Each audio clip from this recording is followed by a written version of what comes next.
All right, hold on.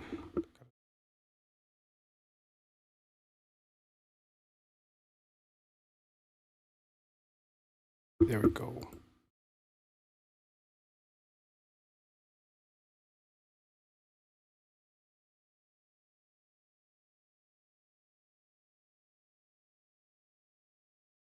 Hold on. What's up? Click the link to.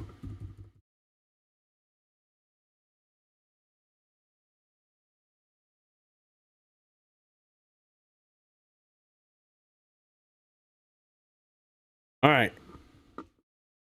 Go. Welcome, my friends, my family, my fellow gamers. Your only friend these YouTube streets, PUERTOROCK77, back at you with a Friday Night Live. And today is Disagreement Day, where the community has the opportunity to hit up the Discord, join the waiting room, and you can bring up either a debate topic or just talk a general topic or hit up one of the topics I brought up. Pretty much anything that comes to your mind. This is open mic night. Appreciate you rocking out as the room fills up. I'm sure we're gonna have a great and interactive time. And of course, hold on, so I could better track who's in the room. I now can now see, not join, but I can now see using my phone exactly joining the room, so I can see who joins the waiting room, so that way I could keep better track of who's hitting up the live. Till then, I really appreciate you guys rocking out. Let's do a quick mic check, because I know you were here. If you saw 60 Frames No Lag podcast on Tuesday, there is an issue I'm still trying to figure out on why going live is different. My voice, whatever, is just different as compared to when people hear me on a Discord or on a video call or when I do a video. And what I mean is, every time I talk, like you hear like a background, it's like a something like that, right? Maybe it's not exact sound, maybe I sound ridiculous. But what I'm trying to do is trying to figure that out, and so far I have been unable to. But the one thing I do know is it only happens with the live. I've done a video call, they don't hear that like when I speak, you hear like more noise surrounding it. People in the Discord don't hear it. Doesn't happen on Discord. Doesn't happen when I do a video, because you see my videos and it's a clear voice. It only happens on the live. So it has something to do with the integration with either OBS, you know, Streamlabs OBS and YouTube. There's something there that picks up like a background noise that no other app does. I don't know if it's a lack of filter on Streamlabs. Maybe I have to check the filter settings on Streamlabs. But I'm wondering, are you guys hearing that right now? One, are you hearing me nice, loud, and clear, or did you have to raise the volume up so you guys can hear me? So let's start there. The screen didn't freeze. There. Oh, we already got somebody in the waiting room. PUERTOROCK is my hero, such a brave lad, truly a gentleman and a scholar. Well, thank you very much, sweet tea. I really appreciate it. Shout out to everybody in the chat. But if you can hear me right now, am I coming in clear, or did you have to like raise the volume because I'm coming in low? I just need to. So thank you, Ninja. Says sounds good. I really appreciate it. Thank you so much. Got A's Chill Will. Let me bring in Chill Will right now. Sounds good. So I'm Rich Swaglord. All right. You know, I'm trying to figure out, you know, I want to give you guys the best experience, but let me get Chill Will up in here. And we got Chill Will. Hey, yo, Chill. What's going on? How's it going, brother? Can you hear me? Oh, absolutely. Absolutely. How you doing? I'm doing all right, brother. How you doing? Doing good, man. How's everything? What's up, man? Thank you. That's quick, man. I really appreciate it. All right, hold on. I appreciate you having me on. Nice. Hold on. Let me put you on the front stage. Yeah, that's what I'm gonna do. That's what I'm gonna. You know what? You gave me a new idea. Listen, he just gave me a new idea. Anybody who has the courage to put on the camera, you're at the front and center stage of everybody. So everybody's looking at you, man. Look at you. You're looking like Paul Wall there. Where's the fronts? I need to see some fronts. I need to see some fronts, man. We need to. Yo, what's going on, my brother, man? How you doing, brother? How you doing, brother? Hey, Good. real quick, man. I just What's want to congratulate you on your upcoming retirement and congratulations on 10K, man. Oh, appreciate it, man. Thank you so much, man. That really means a lot, man. The retirement means more than anything else, bro. Like, let me tell you something. 29 years, bro. I'm tired. I'm tired, man. I did my part, man. Multiple deployments. I lived around the world. I'm just trying to chill in Florida. Thank you for your service. Thank you. I appreciate it. You're welcome, man. Thank you. Now I'm just trying to have some mojitos on the beach and watch Cuban women pass by and my wife catching me, looking, slipping. That's it. That's it. I'm gonna have to start wearing sunglasses and shit, not to get caught and stuff, man. So how you been? How you been, my brother? How's everything? I'm doing all right, dog. Just got done. Just finished Death Stranding 2, man. Yeah, I'm almost done. How you feel? How you like it? You know what? So that game, I like that it got into the combat a lot faster, and it really opened my eyes. I've never played a Kojima game, so I was really interested in Metal Gear Solid 3. But when I saw the performance on Digital Foundry, I was like, yeah, I think I'm going to just step in the Lost Soul side first. Bro, this is terrible, man. Like, listen, the industry is literally telling us don't buy our games day one. Right. Because I guarantee they're going to fix it. It's going to have all the performance. And by the time they do fix it, it's probably going to be like $60, $55. Watch. They're literally incentivizing us not to buy games day one with the way they're going. Like, yo, make your games work. That's all we're asking. Make it work. Like, yo, why? It's crazy that they're gonna fix the game, then they're gonna brag about it as if it's a bragging point. Oh, we were able to do this. Oh, we could give you 120 frames. Oh, now that the game is 6 months later at $40, but all the people that pay 70, they got this mess. Nah, man, I'm getting sick of this, bro. They literally, little by little, they're like having us like, you know what? It's not even worth buying a game day one if you're just gonna make it better later on.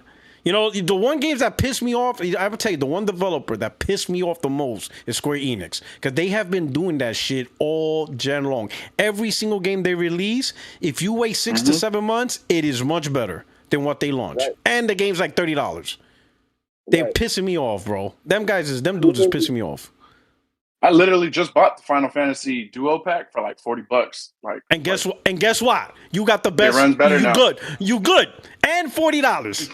You see what I'm saying? I bought that sucker day one, and that shit, I'm like, yo, these people are bugging. I'm like, yo, I'm gonna wait for the pro, because I'm not playing this shit like this. I'm like, nah, I'm not playing at 30. But then when I play at 60, it looks like Vaseline. I'm like, yo, these dudes are bugging. These dudes are bugging, bro.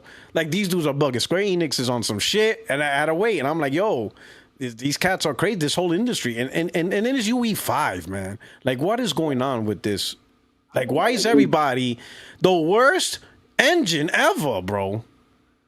Right. They should have just stuck with UE4. I think even Silent Hill 2 is still not even fixed yet, man. That's been out for almost a year now. Yeah. This is crazy right now. And I read somewhere. It's wild. I saw on Twitter that the conversation in Gamescom is everybody's focusing on trying to use AI to get games faster. I'm like, how about you use AI to make sure your games work? Because I don't think you guys know how to make a good game, a working game at launch. So how about you use AI so that way AI could be like, nah, son, you're not releasing this like this. How about right. AI? We need ChatGPT to be like, yeah, don't release this shit. Don't release this, dog, because this shit ain't it for $70. Like, this is wrong, this is wrong, this is wrong. How about they focus on a working game? How about they do that? It's crazy, bro. It's crazy. Again, real quick. Hey, this is pretty dope what you're doing with like your with your followers and everything. You kind of turned into the Shannon Sharp of YouTube. Oh shit! Without the drama, without chasing the snow bunnies. I'm staying away from the OF. I'm not frames no lag in the club. Shay over here. This is sick. Only thing that sucks, no one wants to debate you no more. You know what? You know what they said? People told me. I'm gonna be honest. I had people offline that told me like, "Yo, Porter, like, yo, P, you're doing good, but you have to get off the throttle." I'm like, "Nah, I'm here to win." I'm like, "Bro, ain't nobody gonna want to fight you then. You have to take some L's, even if you fake it. Take an L or two, so that way people could think they'll have a chance." Now, like he said, they told me people know they're not gonna beat you, so they're not gonna come. Like, why? You stepping in the ring with Mike Tyson, like you're not gonna do it. And I'm like, maybe I overdid it. Maybe I should have throttled myself. You know, I mean, granted, like WWE, I should have set this up like WWE. You know what I mean? Like get hit on purpose. You know, like you know, get punched in the face. Give people that entertainment. And they say you should have like lost some fights, man. Take some L's so that way people could come in and be like, "Oh, I think I could beat P-Rock." Like motherfuckers don't want to get embarrassed, so they're avoiding you. I'm like, shit. Maybe I went too hard. That one hit blow right when the first round hit. You know what I'm saying? My favorite one was probably King David, where he admitted that he had a PS5 Pro. I was like, this man, what? Listen, I told David when he was saying no PS6, I'm like, bro, not only will there be a PS6, you're going to get it day one. I told him that. Watch. And he's going to get it day one. And I'm waiting. When he has it, I'm going to be like, "Hey, yo, I thought no PS6, though." He's going to be like, "Listen, what happened was," you know, but he's a good dude, man. King David's a good dude. He just knows how to entertain. He knows how to entertain. That's what it is. He's a good entertainer. My favorite line, though, was like, "Your favorite Xbox YouTuber has a PS5 Pro." I was like, damn, get him. Man. Oh, I was like, P-Rock killing him right now, bro. Oh, man. And man. then, like, King David was just shaking his head like, he's like, "You right." Yeah, I'm like, "Yeah, you're right." right. I was messing up. Like, "Yo, how does it feel knowing that PlayStation's the best console in your house?" When he got the Pro. Like, how does it feel knowing that PlayStation's the most powerful console in your house? Speaking of the Pro, how are you liking it? I got one and I'm loving it. Listen, Bet is loving it. Like, I love it. I'm glad Sony did exactly what they were supposed to do. I didn't buy the PS4 Pro. At the time, I looked at it. I didn't really care. But this PS5 Pro, oh, man, I'm fucking, excuse my language, I'm loving it. It's giving me, like I don't have to worry about, even though it has, like, a performance mode, but the quality mode at 60 frames with all the bells and whistles, yo, it's crazy, man. Up there, it would be, yeah. Yo, they just need to get a handle on UE5. Yeah, man. But the thing, UAVs are across the board, because even on PC, PC gamers are getting pissed off at it. It's just, Epic needs to get on the ball, like fix that engine, man. And everybody's using it. Everybody, man. Even fucking Halo Studios. Oh my god, that's good. That's good. That's gonna be a mess. I already know. It's gonna be a mess. It's gonna be a mess. Did you see what happened at Gamescom? In terms of what? A lot has happened at Gamescom. Xbox. I guess they had Techland there to show off Dying Light the Beast, and the game crashed on them. Get out of here. It was showing Steam. Yeah. So at the Xbox booth, they weren't even playing on an Xbox. They were portraying that, yeah, this game looks really beautiful on the Xbox, and it crashed and Steam popped up. So it was the PC version. Yeah, it was the PC version. I was like, wow, dude, they don't even have faith. Oh, I need to get that clip. I'm gonna make a vid on that clip. I'm like, this is what let me guess. Steam is an Xbox too? Steam is an Xbox now? Yo, what we doing here? Yo, we can't even see Xbox versions of their own game. Oh man. That is why, I would have been cracking. They left the Series S version at home. They're like, nah, we're not. He's like, yo, you're like, that's the bad kid. Like, you can't come with us. We have a babysitter for you. Like, nah, yo, I gotta find that. I'm gonna find that clip. Oh man, it's a wrap. It's a wrap, bro.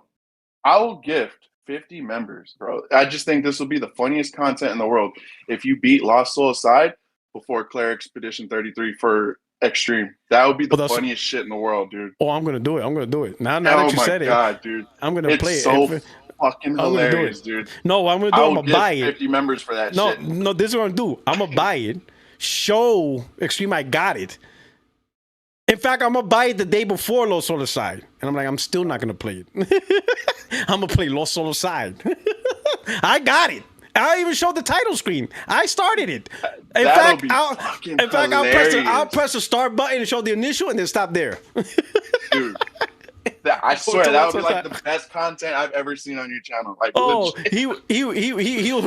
he'll be on 60 frames no lag. Like, you gotta be kidding The me. last 60 frames no lag, he even like meant. I think you mentioned it, and you could just see on his face like, "You're disgusting. You're disgusting." And I'm just like, "Yo, I hope he beats it." Okay, and then I'll play Gears Reloaded. I'm so glad you brought that up, dude. What? What's up? So I pre-ordered Gears, and I'm looking at like what comes with the pre-order, and that the Reloaded version comes with DLC, right? And it was story DLC. And I remember telling one of my homeboys who's an Xbox player at work, it's like Gears 1 had a story DLC, and he, for the life of him, was like, no, I swear it didn't. No, only 2 and 3 had it. And I was like, it says right here it has story DLC. So he Googled it, and ChatGPT pulled up that it was exclusive to PC. And I know you brought it up a bunch of times that Gears Tactics was exclusive. Gears Tactics, right? Was exclusive to PC? Yeah, it was timed. It was timed exclusive to PC. Yeah, so was this for like 10 years. Fuck. Oh my god, bro. Apparently there's an additional 5 acts. I had no idea. I had no idea. I never even heard of it. I didn't know. I didn't either. Yeah. I'm actually, it comes with 5 extra acts for story DLC. Microsoft is so shady, bro. That's dirty, dude. Yo, how you do that to your own console, man? This is the shit. Like, this is the shit that like pisses me off, man. How motherfuckers make their own product, yet they treat it like a side bitch. Like, bruh, man. Bro, like, you know, supposed to be your temp pole. Yo, like this is crazy, bro. Yo, even a husband who cheats on his wife, she at least owns the house and the cars and has access to the bank. The side chick don't have any of that. You know, the side chick gets a little bit of spending money and maybe a night at the hotel. But the wife still got all the main shit. You know what I'm saying? You don't sign the deed over to your side bitch. Like, you know what I'm saying? You don't be like, all right, I'm gonna give you the deed to the car and put you on my will. These dudes, man, like, yo, they're treating their own console like the side chick and every other product like the main chick. Man, this is stupid, bro. This is the most irregular ass generation I have ever seen in my life, bro. Like, yo, these hoes are, the hoes are coming up. The hoes are coming up, bro. That's it. The hoes. It ain't about the wifey no more, man. That shit's played out. It's all about the hoes, bro. The hoes came up, man. Bro, and you know what's wild, dog? I'm gonna admit, I bought a Series X this generation. I tried to get a PS5 at launch, and a year later, I got a Series X to buy the big 3, Halo, Gears, Forza. I was like, I want to buy it for the exclusives. 2-3 years later, Gears, Forza are on the fucking PlayStation. I'm like, and Pro enhanced. Like, bruh, like, what are we doing here? Bullshit. I was like, this is probably the worst purchase I had this gen, right next to Mind's Eye. You bought Mind's Eye? So bad. It was so bad, dude. Yo, I was gonna buy it just because the actor's Puerto Rican or Dominican, you know, you're Puerto Rican. So I'm like, you know what? Just for the culture. My boy's like, listen, Puerto Rock, if you buy that game, you will hate your own people. Don't buy the game. They told me you're gonna hate your own people. Don't do it. You're gonna be. He say you're gonna be racist against your own people. You're gonna be like Uncle Ruckus. Don't do it. I started laughing. He says, "Yo, this is so bad. You're gonna hate your own people playing this game. You're gonna be Uncle Ruckus." Don't do it. Yo, I started saying, you're gonna hate every Puerto Rican out there for making this game. Don't do it, bro. This game is bad. I started laughing. It was bad. It was bad. Oh shit! Like, in his defense, his acting was really good, but the story sucked. The writing sucked. Like, I was like, oh my god, AI on everything sucked. You couldn't like jack other cars. I was like, oh my god! I saw some videos like cars floating, like just weird stuff. Like, this is the most bad, dude. Unoptimized broken game, man. Yo, what's going on, bro? What's up, man? Next to the Series X. Oh man, there's some crazy times, man. You know, like you know, this gen is just like, this gen is like weird, right? Like, when you look at this gen, right? Let's be honest. there is a lot of games everywhere on everything, more than ever before, right? We even have more handhelds. While they're niche, there's just a lot you can choose from. MSI Claw, Lenovo, Ally, and they all play all the games, right? Yeah. So you got Portal, you got ROG Allies, you got PC handhelds, you got the Nintendo Switch, you got all these Xboxes, PC plays PlayStation games. You got more gaming than ever before. But a lot of people feel, some people feel this is the worst gen ever. So I'm trying to crack the code. I'm trying to figure out what is it that's missing. The prices, yeah, I agree. The price is out of control. Everything's getting more expensive. Games got $70. They're trying to push $80. I got that one. But as far as games, there is a shit ton of games. But even people are saying, from a gaming perspective, this gen sucks. And I'm like, is it the fact that they waited too long to get rid of cross-gen? Is it the fact that everything feels samey? Like, you know, there's no variety. There's no differentiation. There's no, there's no, like, everything's like, copy paste template, so that way everything's like I'm trying little by little trying to figure out what is it that people are like, man, this is the worst gen ever. Because as far as accessibility, you got free to plays that are popular, you got games on every platform, you can play most games on any platform that you want, handhelds, like there's just so much gaming everywhere. But some people are still not content. Like it's like something's missing, bro. Me personally, I think what's missing is that fight of when, like, back in the days, you know, you had, like, let's say the 360 days. They were the bro online competitive console, while PlayStation was the single player, you know, Japanese games. And you're trying to fight it out on which was better. You know what I'm saying? So there was like a culture war. The story-driven games. Yeah, and it was like a culture war. We can do it better than you. No, we're better because we can do this. And it was like a constant culture war, right, through games. Like, we don't have that right now. We don't have a culture war with games, right? Because now everything's everywhere. So now we don't have a culture war with games. What do we have left? Like, we're going to talk about RDNA 4 versus 5? Like, you know, like, what are we talking publisher about? War, that's what everyone's trying to push. I'm not doing that. Please don't. Please don't. I'm not going to argue, Helldivers sold more than Halo on Xbox. I'm not doing that, bro. I'm not doing that. Please, listen, funny. Bro, I hope it don't sell shit. I hope not one copy gets bought in that motherfucker.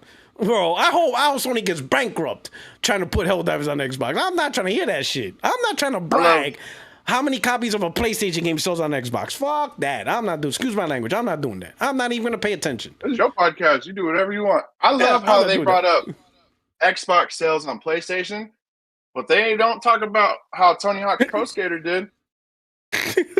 Look at the Steam concurrent player count. The highest was like 1,000 peak.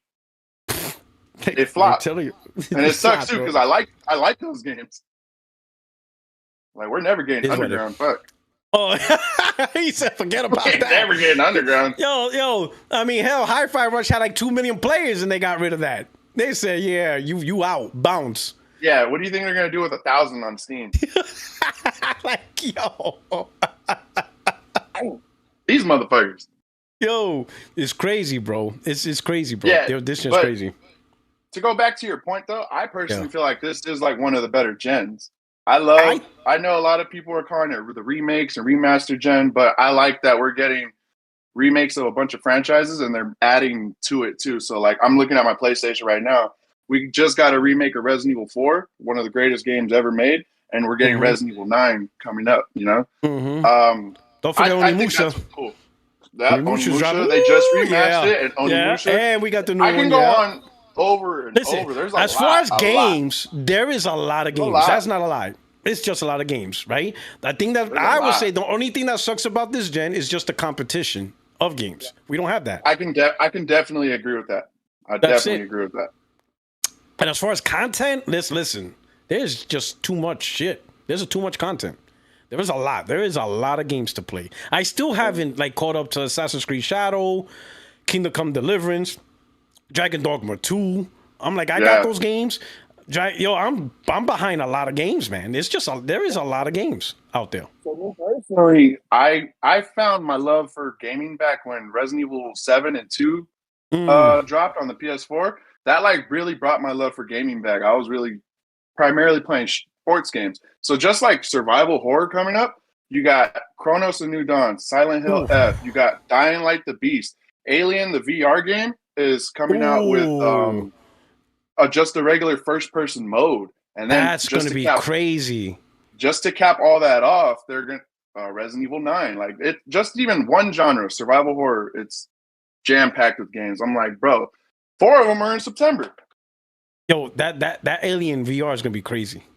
Alien VR is gonna be nasty. In first person, so the VR is already out. Obviously, it dropped last year, but just a regular first person, where you don't need the headset, coming out in September 30th. Oh, so they're doing it. Also, they're doing it offline. They're doing it off the VR, an actual first person mode for everybody else. I don't know if you can see this. Oh yeah, Team VR. Yep. Nice. Yeah, I was like, dang, I played that in fucking VR when I could just play it on PlayStation. That was a good VR game though. I was sick. Nice. All right. That's crazy, bro. All right, man. That's what's up, man. But, bro. That's what's up. Appreciate you having me though, fam. Thank you for coming through, man. Listen, man. Hold on. Let me do this, bro, because you're a cool cat. I'm gonna your name. Thank you. I'm gonna add podcast guest roles to you. So now you have podcast guest roles. What that means is now you have keys to the house, dog. You could jump on 60 frames no lag anytime you want. You don't need an invite. You can rock out you with the crew. Try not to piss off Extreme, because you know how he get. He loves to talk shit, you know. Or you can piss him off. Just be on your A game. Just be on your A game if you're gonna piss him off. I got this, brother. All right, man. I appreciate that, brother. Appreciate it. Thank you so much for coming through. Thank you for having me on, brother. Absolutely, man. Anytime. Yeah. Right. Hey, have a good rest of the podcast, man. All right, no doubt. Thank you. All right, got another guest. Brian Loves Music. All right, we got Brian Loves Music. Mic check, mic check. Are you there? Can you hear me? Can you hear me now?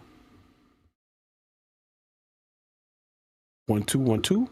Yeah, live on stage. Maybe the super chat. Oh, wait, Brian. Oh, hey, what's up, dude? What's sorry, going I was on? just not much, dude. I'm going to had posted that old video of Weapon Wheel with Smooth, where they were calling him out on like the Witcher game that he didn't have trophies in.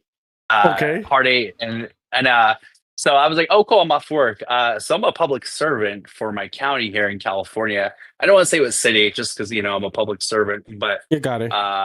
So I'm a county worker, and I want to touch on the Bungie thing. I'm a big Destiny player. I know a lot of people shit on that game, but when that game first came out, I think it was like 2014. It came out. A lot of games kind of try to sort of mimic that in their own way, and actually were either buggy or just didn't have a good gameplay loop. Like you have like Anthem, and you had a lot of games. So Anthem was a disaster.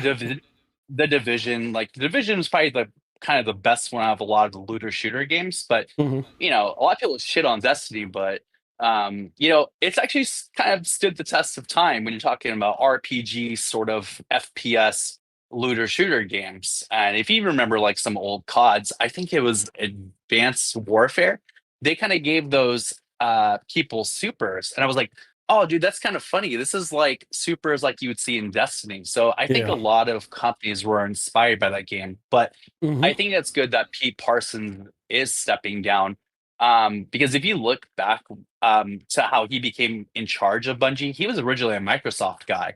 He was never originally at Bungie to begin with. He originally worked at Microsoft, and he kind of made his way into Bungie.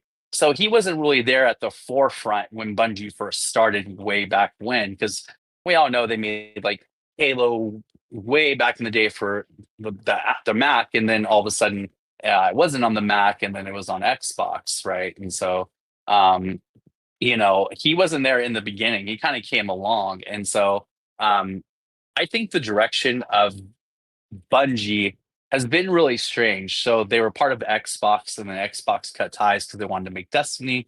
And then they were, we all know they were partnered with Activision. Activision's like, dude, fucking take the fuck off, dude. We don't want take your fucking IP back. Usually a lot of companies would say like, no, the IP's ours. They're like, dude, fucking have it. We're over this shit because it's just not meeting all those expectations that Activision is probably looking for. So as a Destiny player, we were all kind of like hyped about that because we're like, oh, cool, they're getting their independence. And then they turn around and they just get acquired by Sony. I'm like, dude, what are you guys doing? So Destiny's been kind of a weird thing. And I actually have 4,000 hours in Destiny 2. So I'm not some casual player. I have 4,000 hours in Destiny 2, 4,000 plus. And I have 3,000 plus hours in Destiny 1.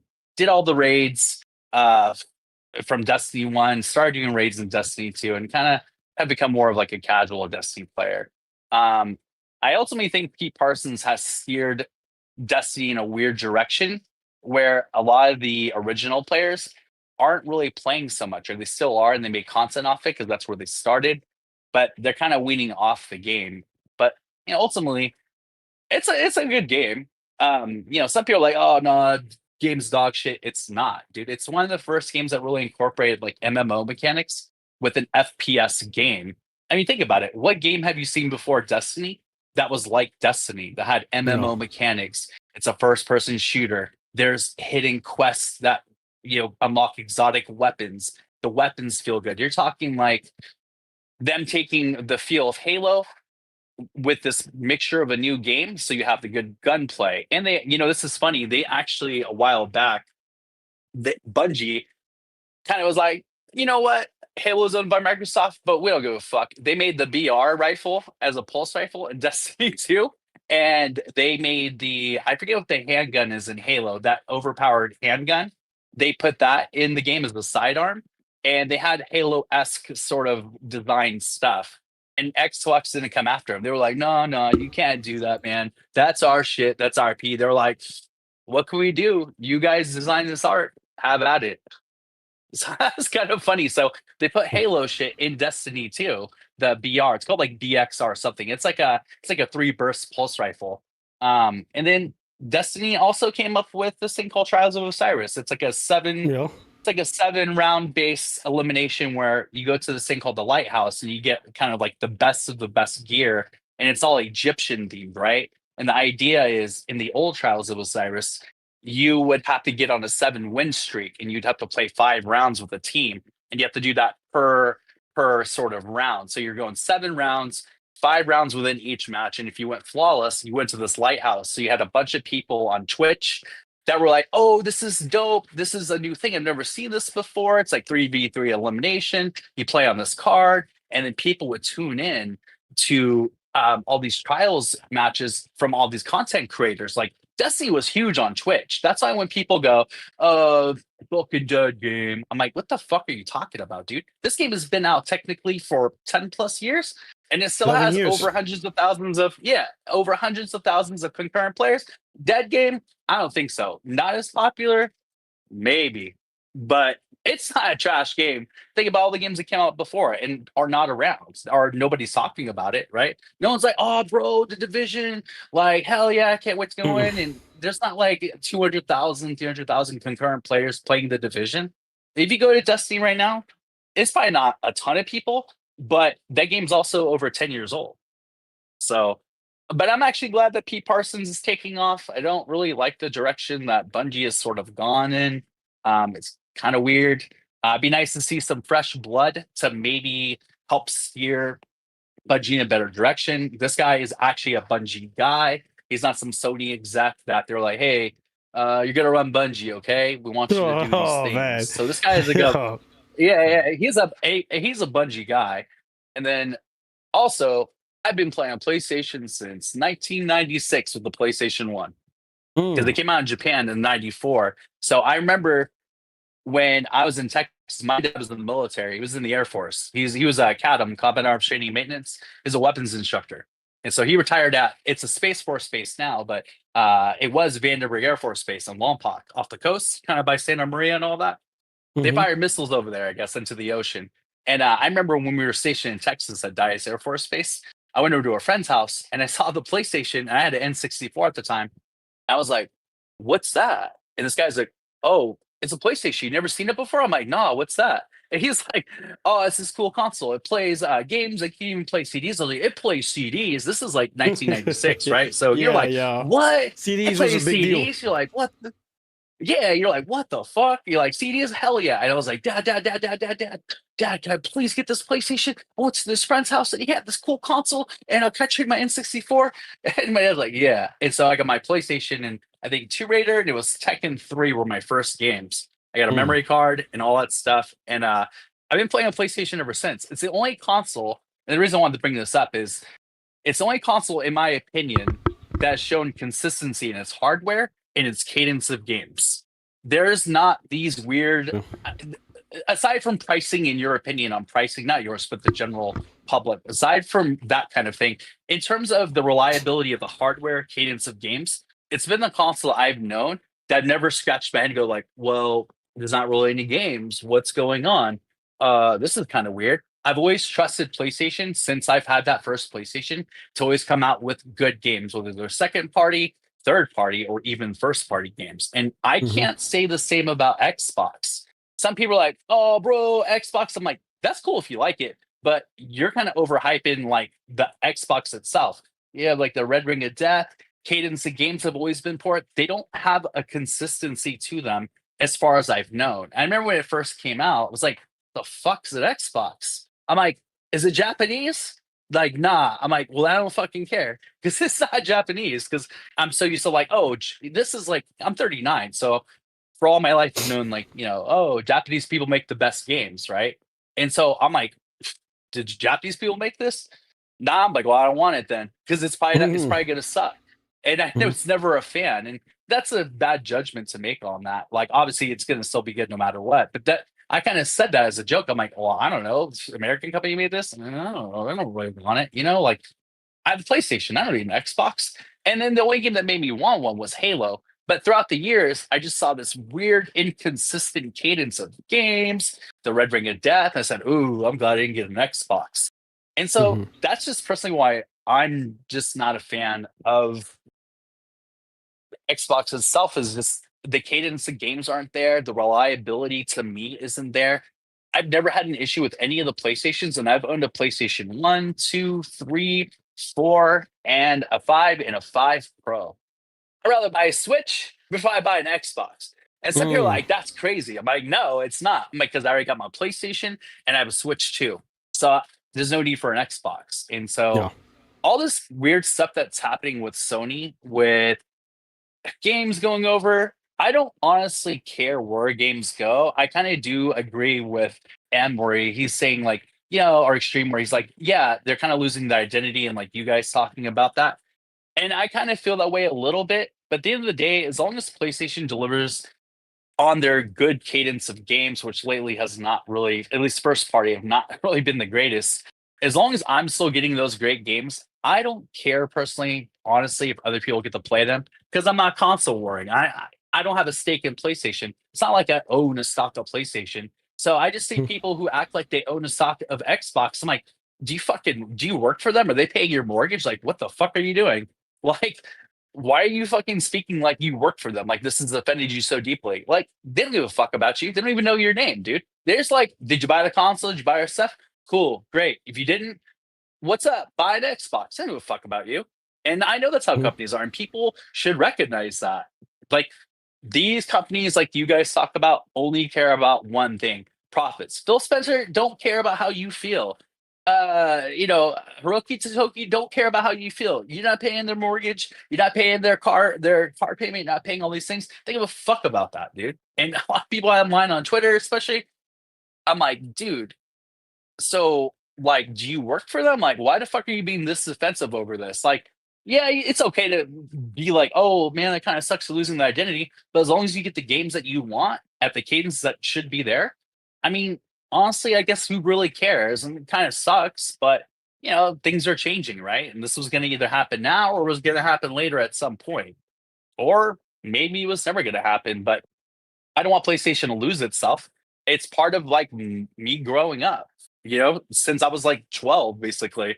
And so it's kind of strange to see all this stuff happening. But if it means that Sony gets to release hopefully more games. And I think that live service thing was a huge mistake. Although I like live service, I don't want a company to do only live service. I don't have that much time. I got Destiny time. That's all I have.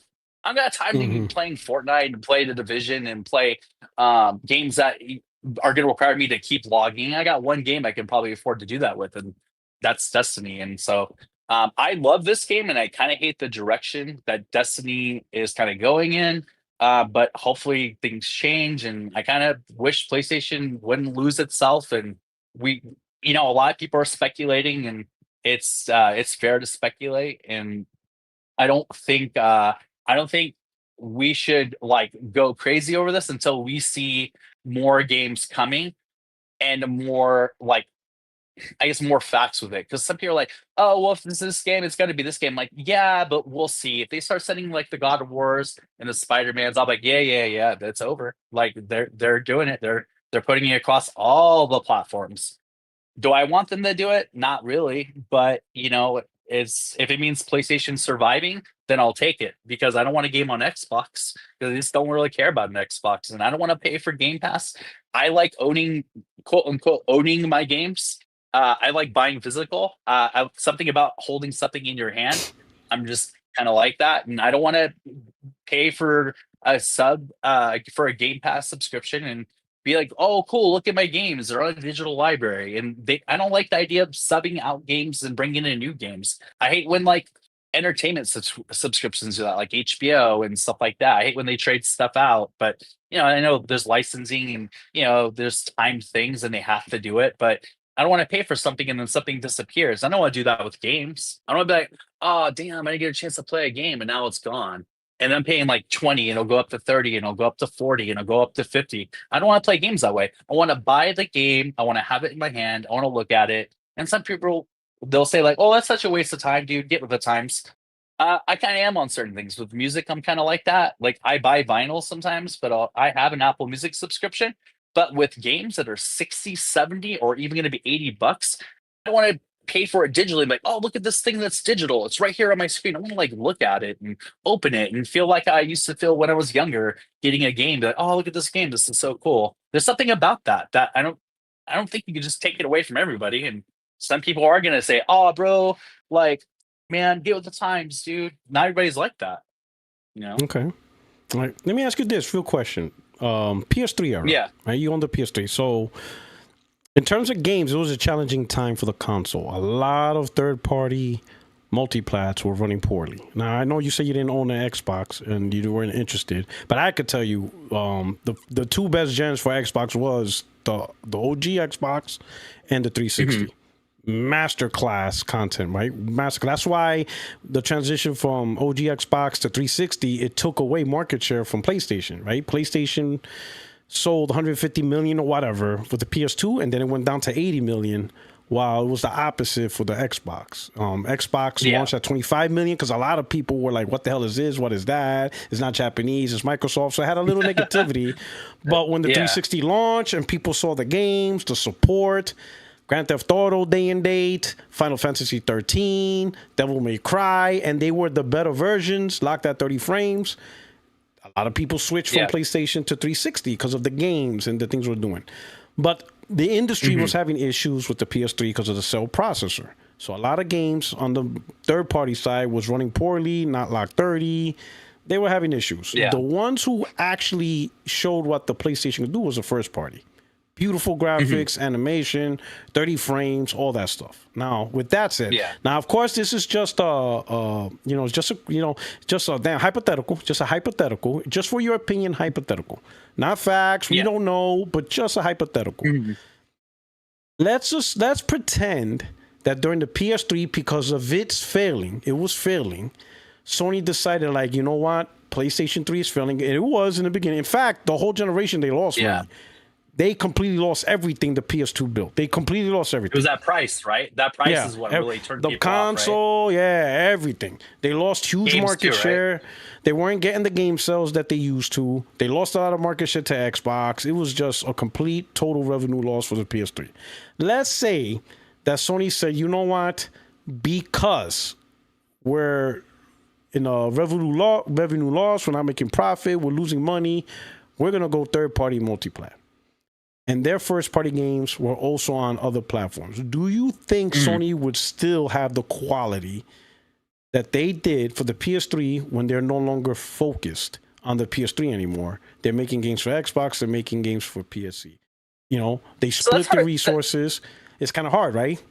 But can you say this? Do you think nothing would change? How about this? Do you think nothing would change? Do you think it would be the same exact quality? Like nothing different would happen? I don't think it would. I don't think it would. Do you think they would still be integral and say, even though we're putting games on this other platform, we're Sony and we're going to make sure we kind of stand out above the rest? Do you think they would have that train of thought, or you think it would be more of a, what's the point? Because they can buy our games. I don't think it's so much as the point is, let's say you have, at the time it was like 3 years. If you have 3 years to make a game, but this time you get told you have 2 more platforms to make the game for, but you don't have more time, you have to make concessions. And then the platforms are different than your own PlayStation, because the PlayStation is a cell processor. Actually, the 360 and the PC are more alike than your own console, and you got to make the game for 3 platforms in the same time period. You're going to make concessions on your own platform. And that it's not the console where people, I understand the character and the entertainment I'm bringing to you, but what I'm trying to tell the PlayStation community is, in a multi-platform strategy, our console is no longer the priority. It can't be.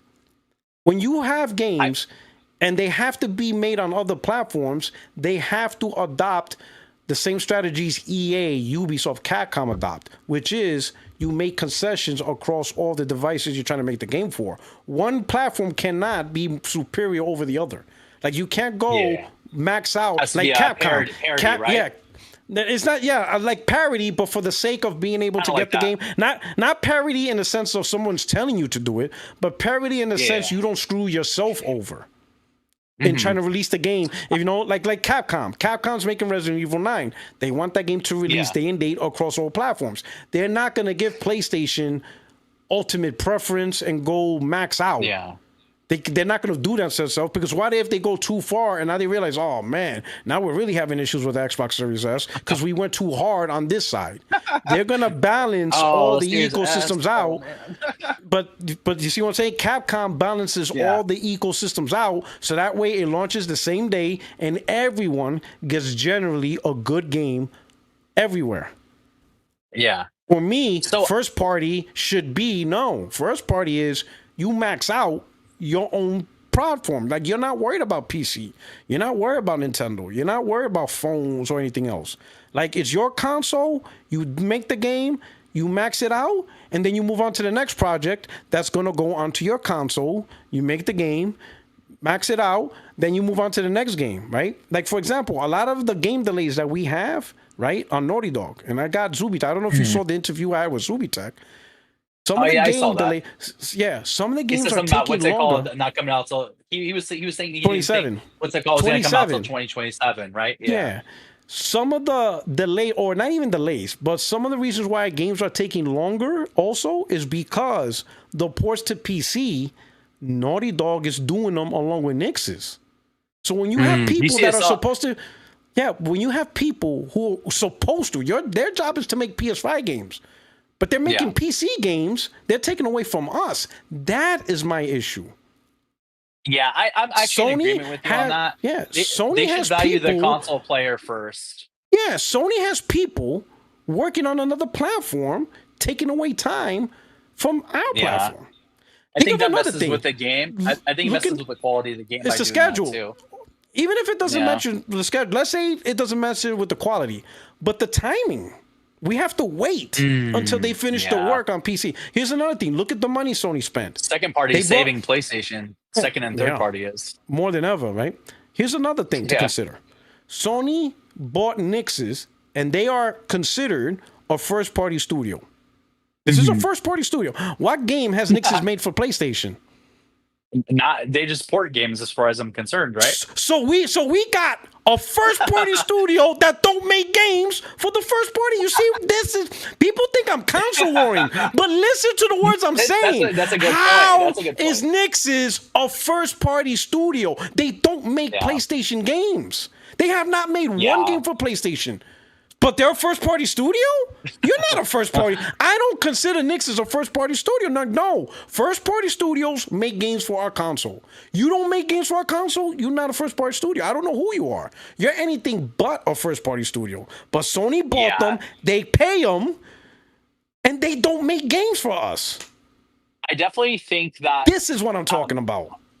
I agree. I'm in the same boat of like, look, you got to prioritize the console players first because that's what PlayStation originally is and was. Even though they port games to PC, we know PlayStation as the PlayStation console. So they should prioritize PlayStation players because we've kind of been there, right? Like we're buying the consoles, we're buying the peripherals. So I think they should be faithful in the integrity of the company to the console players and then anything else after. Like I get it. Like they can't send a bad port over to Xbox or whatever because that needs to be some kind of quality, but they don't even care about the quality of their own games. They're sitting here telling people, 30 FPS, creative decisions. Let them be like that. Like PlayStation should be focusing on console players first. I bought a PS5 Pro under the guise of saying, I trust PlayStation. They have a good cadence of games. And then all this stuff, I'm like, whoa, hold up. What are you doing? Like, you better put us first. Like, we should be priority first. Just like Xbox prioritizes their players first, right? The idea is they prioritize their players first, right?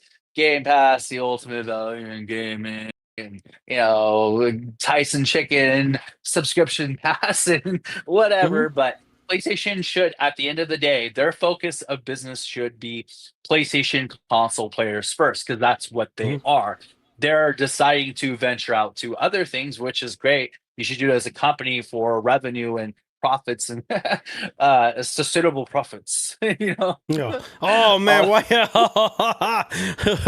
God, I swear, such a punchable face, like sustainable profits. Oh my God.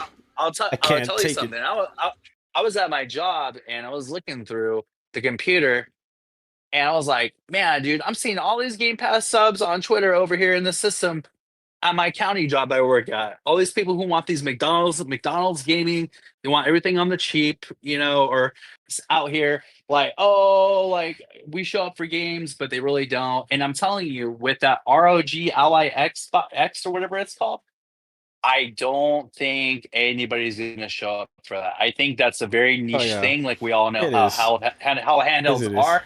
And at that price, oh boy, you're going to have people who are Xbox connoisseurs buying that stuff that have the money to throw at that. But these people on Twitter, they're like, bro, I don't gotta pay for games. They're not buying it. No way. Listen, it already lost because the only hype around it was they thought that the games they own on Xbox, all the games would be playable on that, and it doesn't. Everybody now knows. There ain't no MAUs for hardware sales. Everybody knows now. Now that it's officially, people are touching it, now everybody realize, oh shit, it's just a PC handheld. It's nothing special. If they ain't gonna show up for games and won't even front out $60 for a game, there's no way. And even Xbox console sales, right? That's why when I'm seeing all these people on Twitter, I'm like, dude, you're fucking lying. You ain't getting this shit. I want to see a fucking photo with your face in it. Most of them didn't even buy the 500 Series X. They bought the Series S for $300. So you're not paying $800 for handheld. You're not. If PlayStation teamed up with Dell and made a handheld, it was $900. I love PlayStation so much. It's a part of me growing up. I would not pay $900 for that. But that's not a PlayStation. It would be a PC. Yeah, it wouldn't be a PlayStation. The situation has to be equivalent to the Xbox situation. I would not pay $900 for any kind of handheld like that because I only do have a kid. That's not smart for me to be purchasing $900 handhelds. Like I already spend money on gaming as it is. But $900, these people are not showing up for this thing.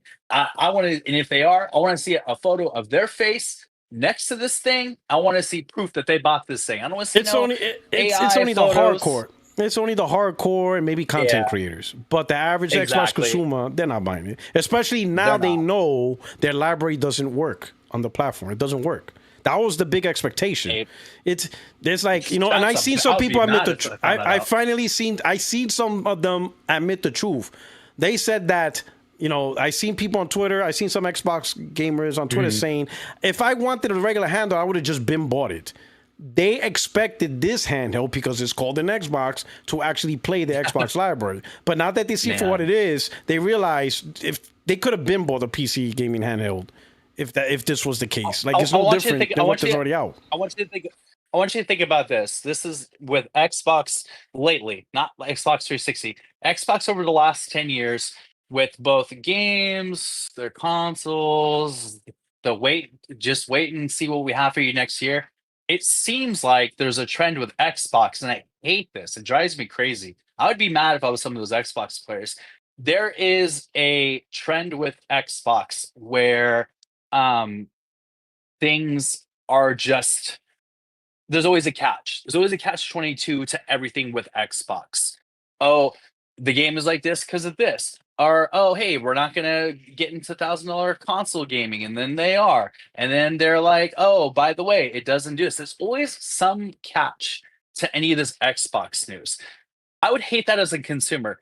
What do you believe and what do you not believe? That is another reason why I play PlayStation. And I'm not talking about saying we're not going to put our games and then we're going to put our games. I'm talking about every element of Xbox gaming, from the gaming to the entertainment, all the stuff that incorporates the console and PR, speak, everything. There's always a catch to something. There's nothing reliable. There's nothing consistent, like I was saying earlier. They're in a transition phase. In a transition phase. They're just transitioning, and it's just a bumpy road. It's a bumpy road for that brand. But they're changing completely. This is like the 20th time they transitioned, right? Not that this big. Like, they're like I said, they're really getting out of the basic dedicated hardware space, and the ultimate goal is just basic publishing. Good for them. Yeah, it was always meant to be Nintendo and PlayStation at the end of the day. So good for them, right? But even PlayStation's like, I don't know, they're stepping on, you know, they're treading dark. You know how you tell people on the beach, don't go too far out into the water, stay within. You're getting out there. You're kind of deep. Like you ain't a strong swimmer. Yeah. Like, watch it. But anyway, man, thank you so much. I got 2 other people waiting in the waiting room, man. But thank you so much for coming through. I appreciate it, brother. Right. Hey, yo, glass door.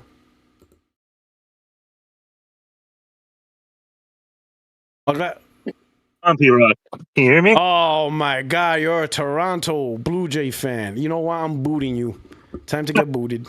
You're getting booted right now. This is the worst case scenario for me right now. This like pains me. Why? You guys are usually really good. Give us you're in first place. Right? What do you mean? Why? You know. You know why? Yeah, but the Yankees, they're like perennial, like, you know, winners and stuff, right? We're hurting. No. I haven't won a champion. We haven't won a champion in 2009. I'm hurting. I have withdrawals. It's painful. Yeah, it's painful, man. What's going on? Yeah, it's true. It's true. It can always be worse. How's everything? Well, it's good, man. How are you? I'm doing good, man. It's Friday, rocking out. I don't know if you guys see my face is a little bit more reddish than normal. I was in the pool all day with the wife. Kind of fell asleep for a little bit, and I'm like, she's like, hey, you're getting a bit crispy. You need to get out and dive into the pool a bit. But man, everything's great, man. Everything's cool, man. So what's up with you? What's going on? What's up? Not much, man. I was just getting ready to get back to work after like a good 7-8 months. So man, just been, you know, hating on Twitter, Microsoft, Xbox. Love trolling, right? So like last year, as you should. I sold my business last year, and so I had a non-compete for a little while. So I was just like sitting at home doing nothing, right? So not nothing, but just kind of just relaxing. So I got back the time. Exactly, right? I'm sure I'm not gonna have too much of it, so might as well just have fun. And so got right into the rabbit hole of gaming again, right? It's always the hobby that never goes away. So Yeah, no, man. I was just so you had a question about like why does this generation feel like it's so bad? I feel Some like people, for some people.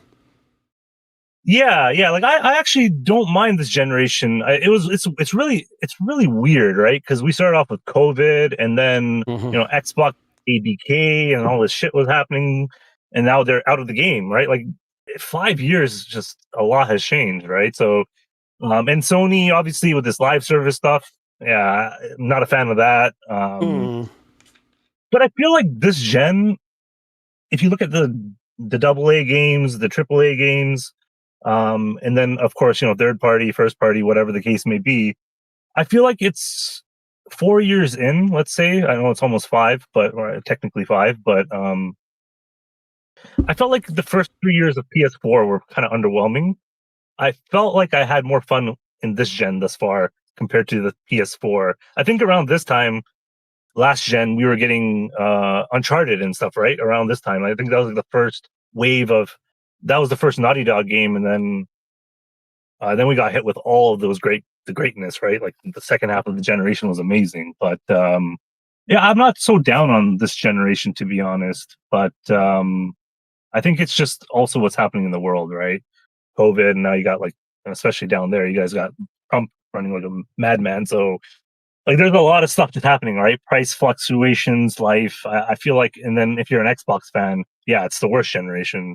Your favorite brand just went down the toilet, right? So what are you gonna do? But I guess like I have not a theory, but I'm kind of looking forward now because we are, to your point, in that transition phase, right? Where Xbox is bowing out. Everybody kind of was in their own little niche, right? You got Nintendo in their handheld space. PlayStation's the default high-end console.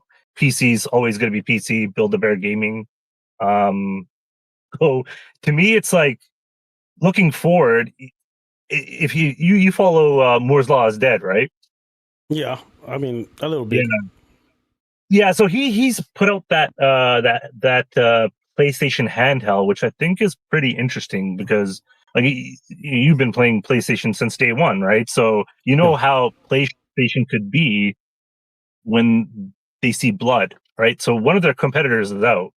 The next one is Nintendo, right? Because Nintendo's taken over Japan, right? The sales are crazy there, and Nintendo in general, they have amazing brand power. So I can see Sony with that leak that Moore's Law is Dead had out there with the little miniature PS5. It should be able to run PS5 games pretty easily, right? PS6, I don't think so, but they might use like a full type of functionality so you can stream it. But I see them now going after Nintendo's space in the handheld because they're out for everything now. It's pretty apparent, right? They're just trying to expand their empire, right? So I kind of see that happening. But my question to you is, if they start making ground against Nintendo, do you see Nintendo fighting back and not just staying in their lane with a handheld, but going back to their traditional roots of being good with the AAA parties, right? Like investing more in the hardware so that maybe the Switch 2 is more like their version of the PS5 Pro, and then a few years from now, like in 2030 or something, they come up with a high-end console and they start competing because Microsoft's out now, and there may be some room for them to grow a little bit.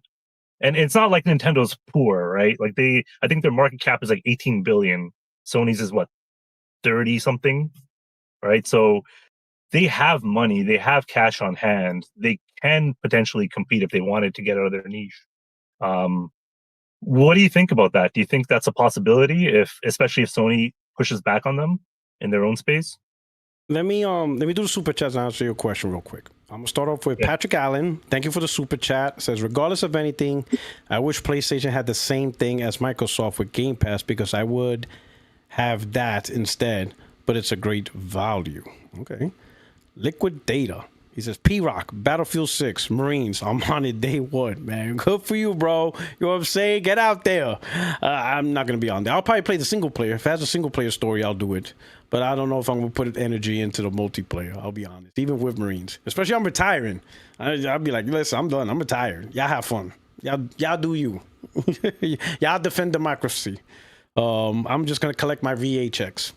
And of course, Chill Will, he said, I tried selling my Xbox last week and somebody offered me $100 to keep it. They said, yo, don't be, man, just stay with it. Here's $100. Chill Will's crazy. It was good to meet you, Will. All right, so now to answer your question, here's the thing, right? Sony, we got to remember two things. Sony did compete with Nintendo in the handheld space, and they got rocked twice. The first one was bad. The second one wasn't even, it was like an absolute slaughter. It wasn't even like, why even bother? You know what I'm saying? I think ideally, right, what we see with handhelds is a specific problem, which is what are the exclusives? The reason why I think these PC handhelds aren't selling to a huge mainstream degree is because the games run better on an actual console or PC device. Why would I pay $800 for the most inferior, worst version of games? Because that's what they are. Sure, they're portable, but they are de facto the worst versions you can possibly pay. Even probably worse than the Series S. They're just bad. You could say, oh, but it's portable, you can have fun. Yeah, but they're still bad. And I don't think anyone's really interested in playing a bad version of a console game or a bad version of a PC game. I don't think there's a huge $50-60 million audience. There ain't 50 million people ready to pour $600-700 for the worst possible experience of their favorite games. Nintendo, on the other hand, there is no better versions. I mean, you could say emulation on PC, right, for the hardcore PC gamers, but you're not getting a better version of Donkey Kong. You're not getting a better version of Mario Kart. That's the only version. So if you want to play these games, you're going to get a Switch 2. That's it. There is no better version of these games. It's you get it here or you don't get it at all. PlayStation with a PS, whatever they want to call it, and says, oh, I could play PS5 games. Cool. But I got PS5 games on my console. Why do I need to buy a handheld to play PS5 games? The Portal was cool. I like the Portal. It's $200 and it plays my PS5 games. It's not something I need separate. But I'm not interested in paying $800 to play PS5 games on the go. I'm just not going to use it that much, me personally. And I don't think there's 50-60 million people ready to shell out $500, $600, $700, $800 on the PlayStation play PS5 games. I don't think that audience exists. I don't think they're there. I don't think the audience there. If they want to sell this audience on a handheld, it's going to need exclusives. But we know it's not going to have exclusives. It's not going to have games that you can only play on this portable device. It's going to have games you already have access to.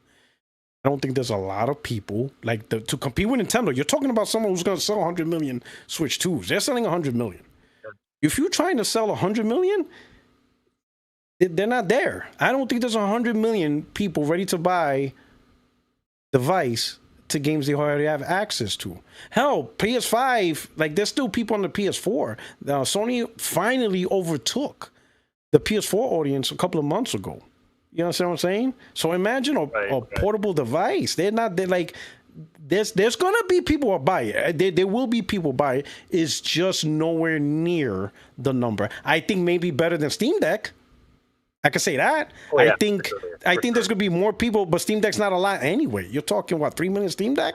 I think the new PlayStation handheld might get 15 million sales, maybe 12 million, and I'm thinking that's like the highest point. But 100 million Nintendo? No way. That's not gonna happen. Nintendo got exclusives. Nintendo got games that are not better anywhere else. It's they got the premium experience of their own games, and you need a Nintendo device to play it. The same cannot be said for the PlayStation handheld. In fact, it will be the worst version of your PS5 game. It's going to be the worst version. And some people are not just interested in that. $500, $600, $700? No, I don't think it's going to be that much. I think in a couple of years from now, it would be on par with the base PS5 for sure, based on what Moore's Law is saying. I think it would be a little different because when I look at the Vita and the PSP, like remember they had their own versions of games, right? It was like the third-party games were really bad on there, right? So, like I don't know. I see this thing where, you know, Sony's obviously it's not your traditional console where back in the day when we had like 16-bit consoles and even 32 and 64 and 128 even, where at the end of the console, that was it, right? You didn't get the backwards compatibility. You didn't have these generations.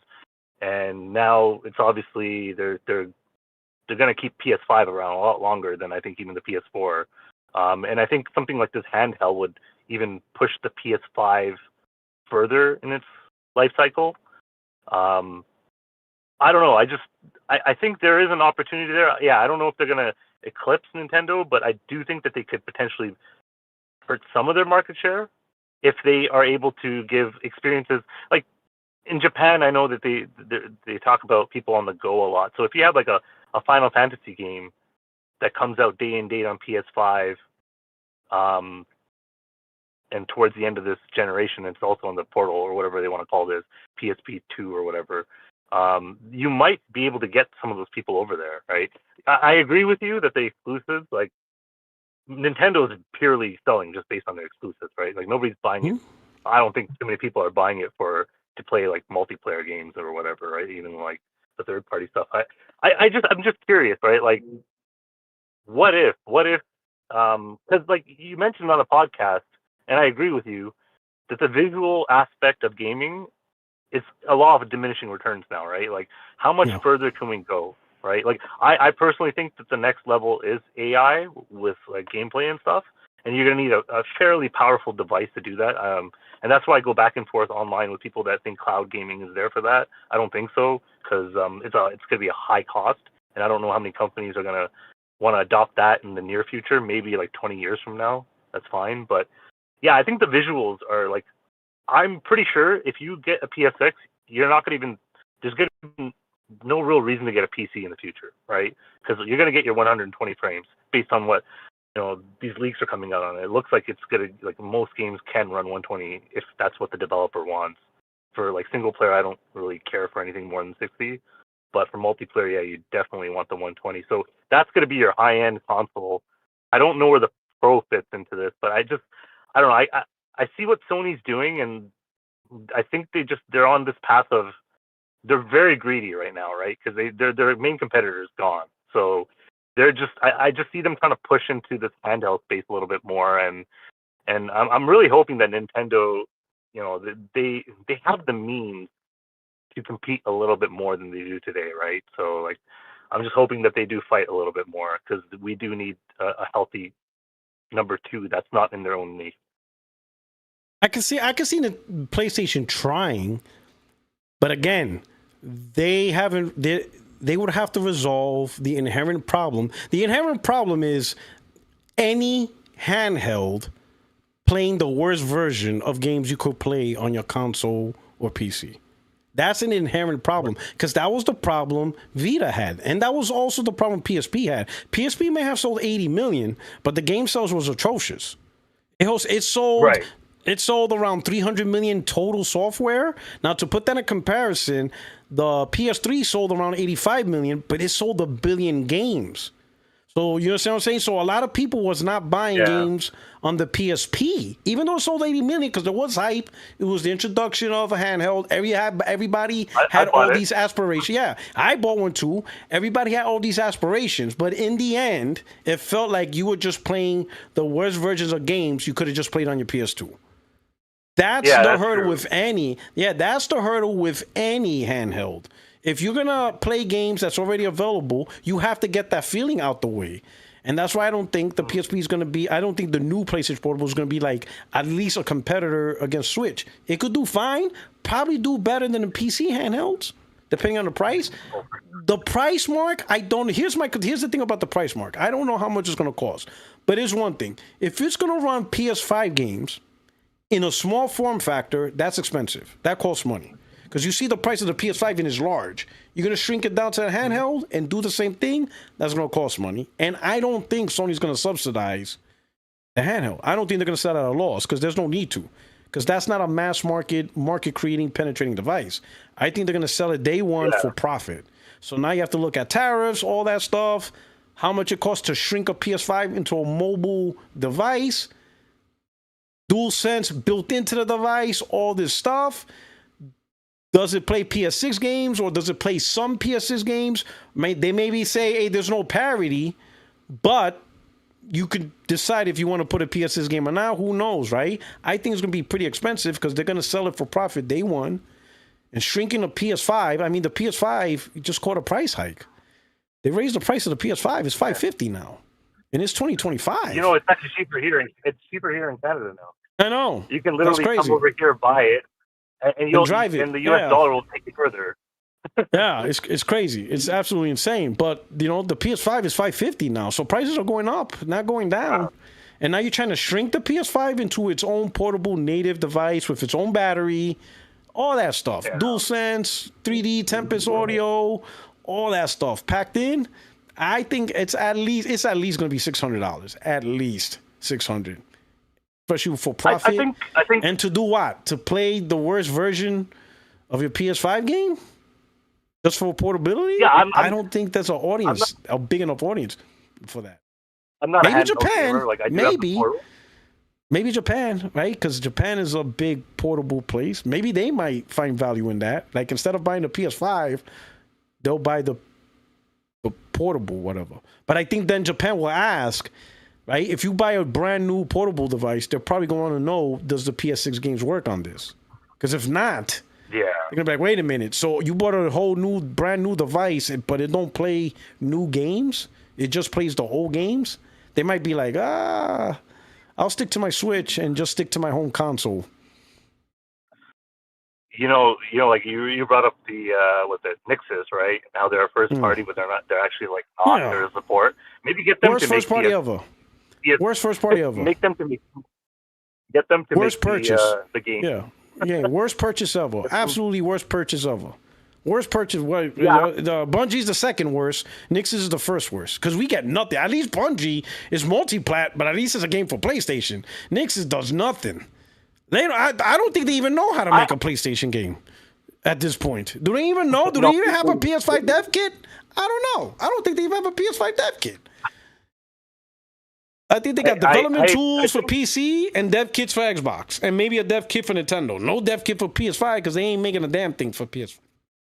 Worst studio ever. Absolutely abysmal. You know what, P-Rock? I think I'll leave it at this.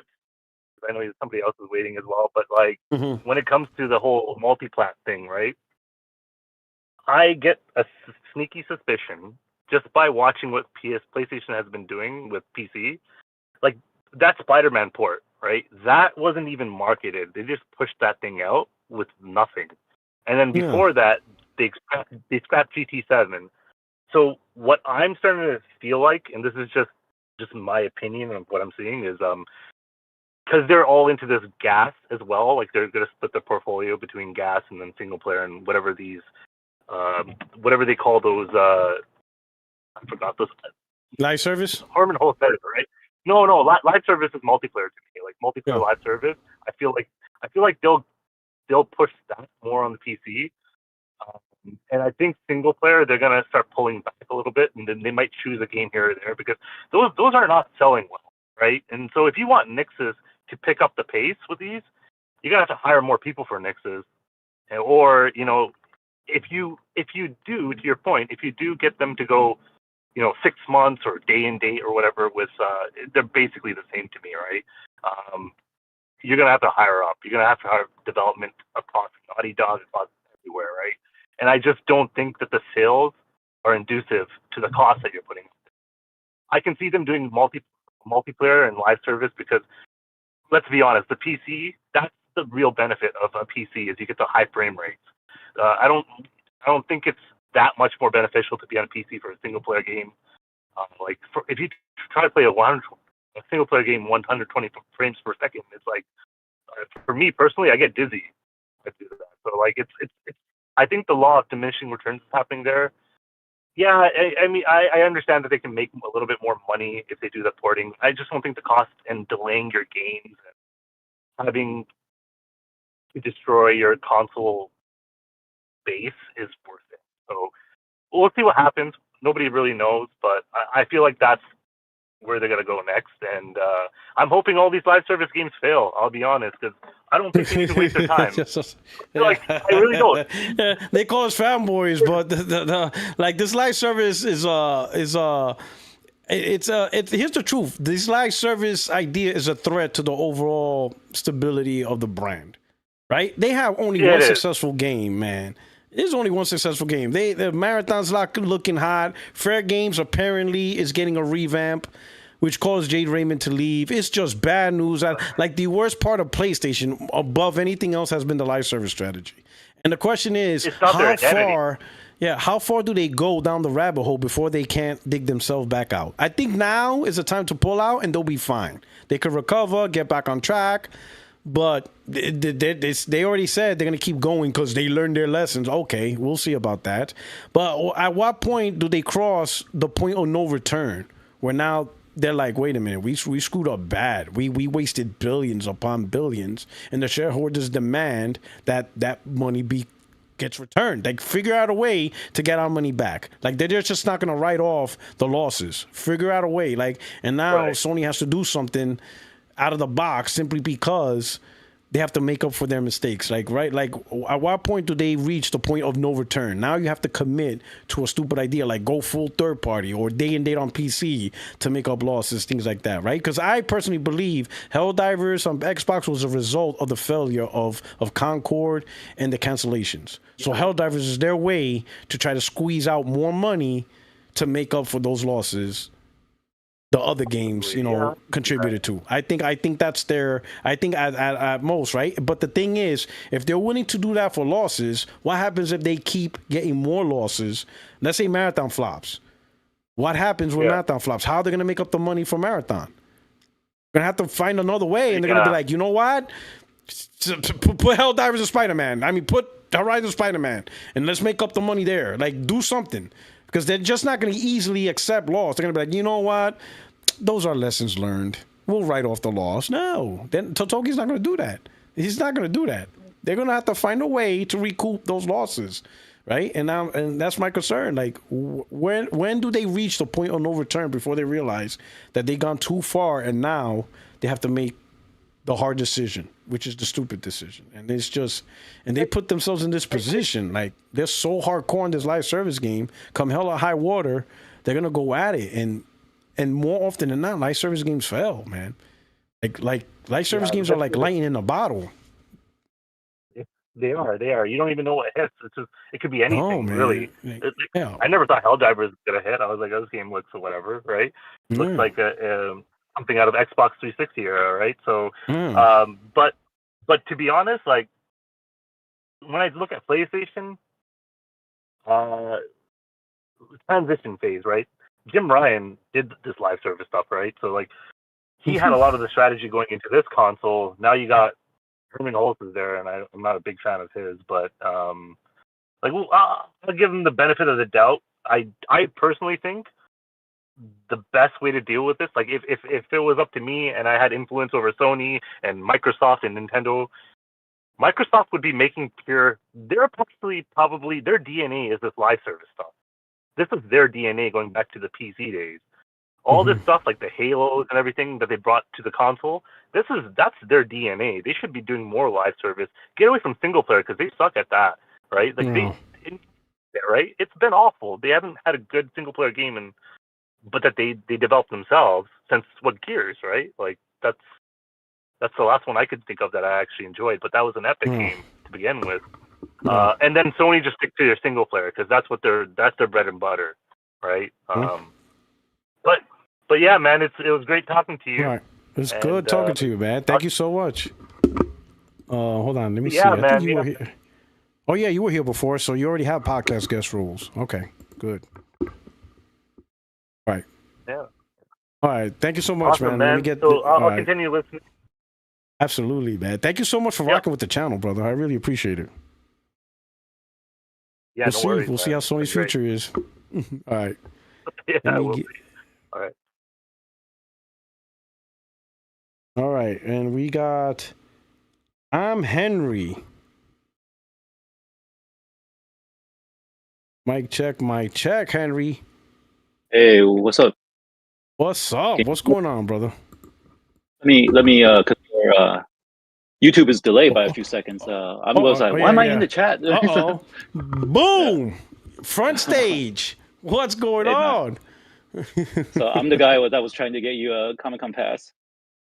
Okay. Oh man, that's right. I'm sorry I couldn't make it, man. Oh Nah, man, I'm so cool. looking forward to it, man. You know what's crazy? I'm leaving California, man, and I never got a chance to go to Comic-Con. What a waste of time, man. that I didn't take the opportunity. But I truly appreciate it. How was Comic-Con for you? I think, I mean, it's like my 20th year, so wow. The same. So that's like so it's like you're probably like, oh my god, another Comic-Con. Why? Yeah, I mean, I've seen it from being like just a comic book show to like when X-Men came out and all of a sudden Hollywood decided to move to San Diego for like a weekend. So let me ask you this: so how was that transition? Like how it started? Tell us how it started, or like your early generation of it, and how it is now. Like when you first started Comic-Con, how was it? What was Comic-Con for you? Well, do you want to talk to me about my career as an artist and how? I mean, whatever. Yeah. Yeah. Oh, yeah. Sure. Yeah. Give us the lowdown. Yeah. So, okay. I'm playing the Division right now, so I'll talk to you while I kill these guys. Right. So, absolutely, as you should.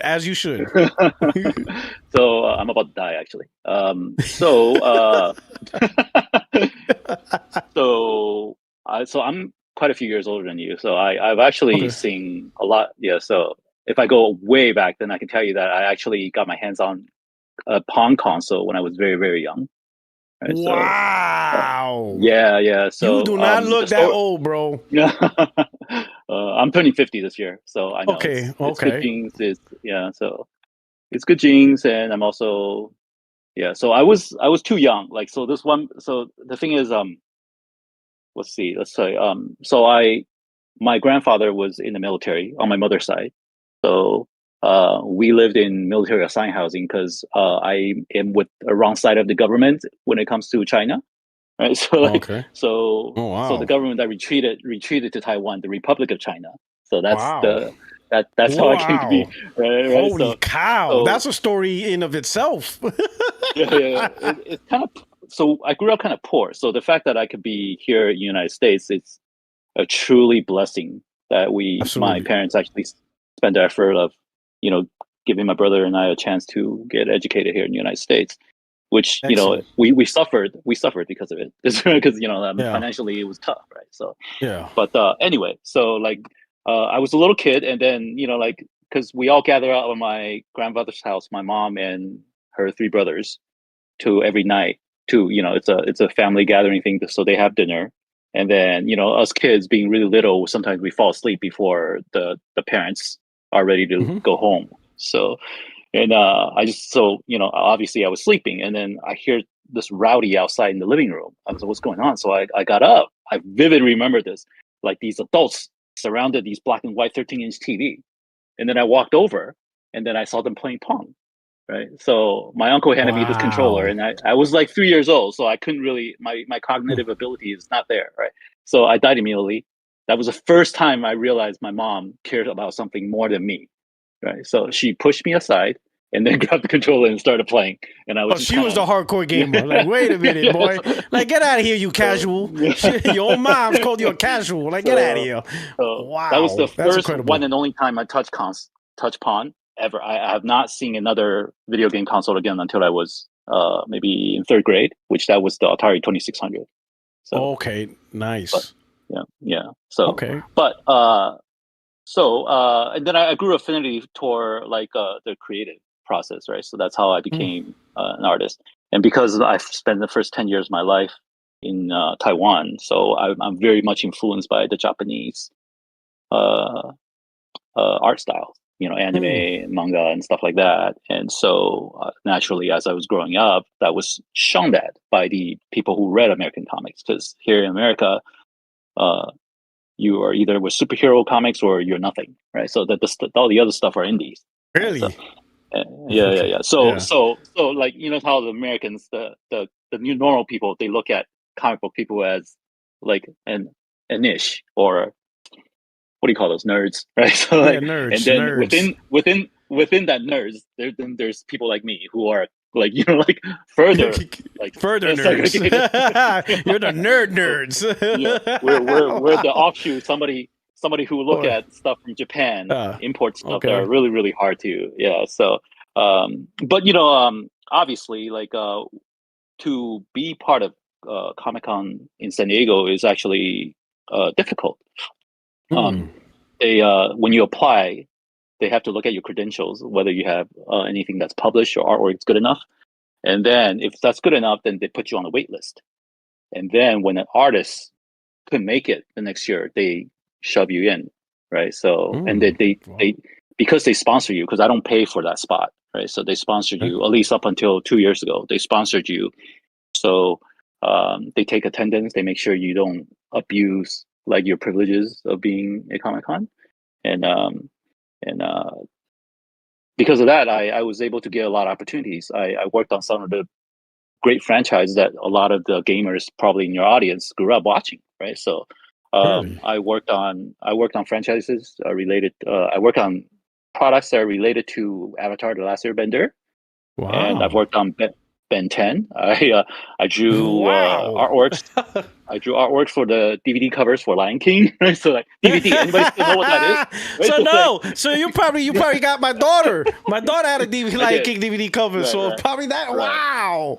Right. So that's insane. Yeah. So these high school guys, like I don't remember 80% of them, but they're specifically, I hold a grudge against some of the people that make fun of me, right? So like these people, they reach out to me and want me to like draw for their family and how their kids love anime. I just go, man, I'm gonna take your money like so well. Oh, you think I forgot? You're like, oh, you think I don't remember what you did to me, huh? Yeah. Calling me a nerd? But you know what?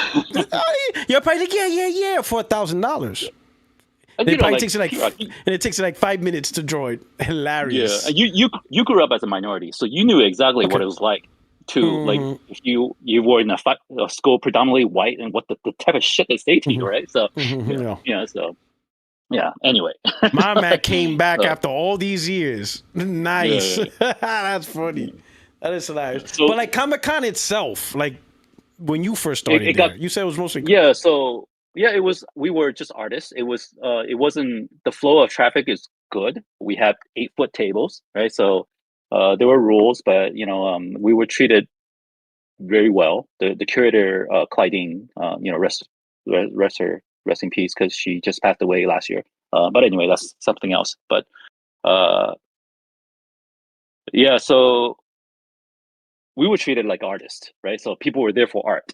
And then the X-Men movie came out, and then all of a sudden, like Pirate, right, and people realized, oh, there's this thing, right? So like, so the original X-Men movie that changed the culture of Comic-Con. X-Men, right.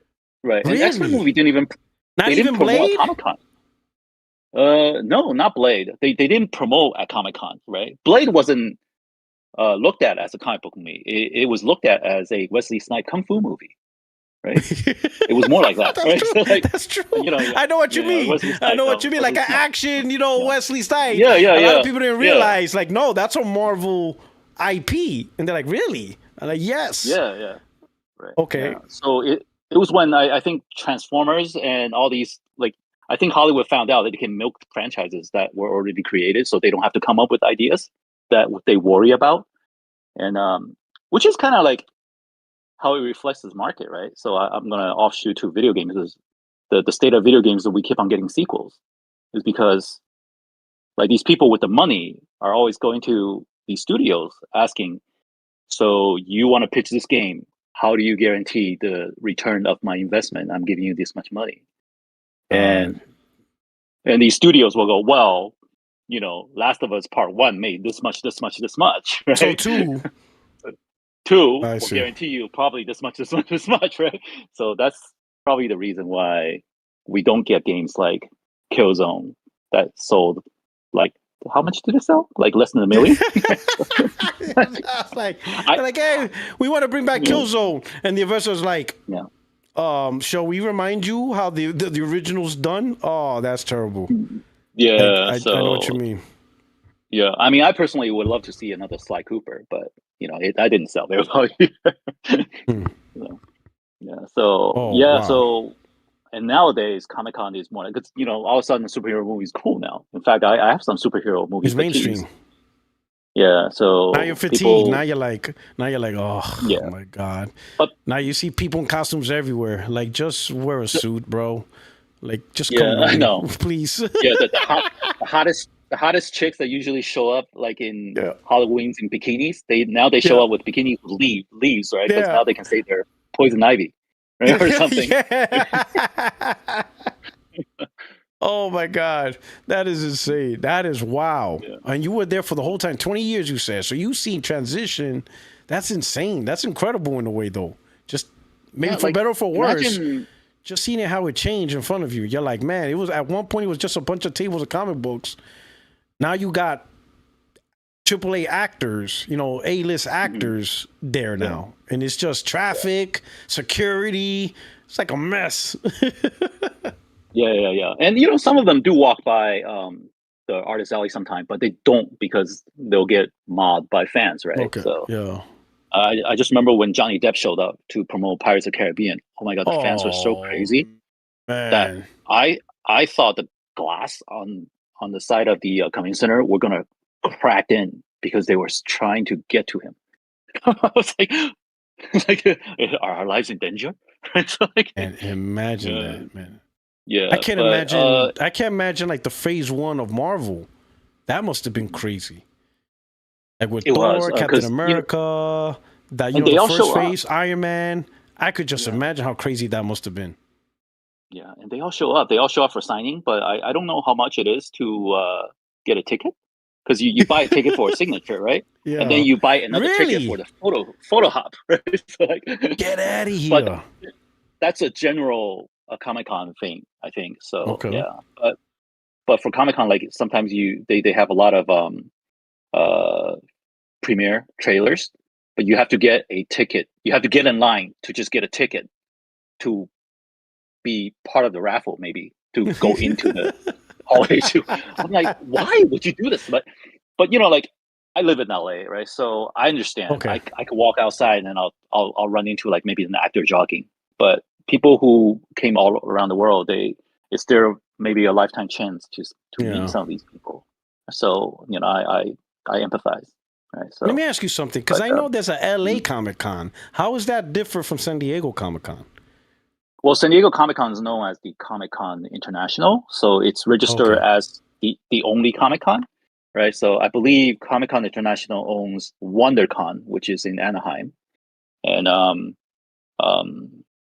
something else, but then I guess it canceled. So, but all the other Comic-Con are just short phrases for comic book convention. Okay. So that's the difference. Okay. Yeah. So like the New York Comic-Con, all that those would be just New York comic book conventions.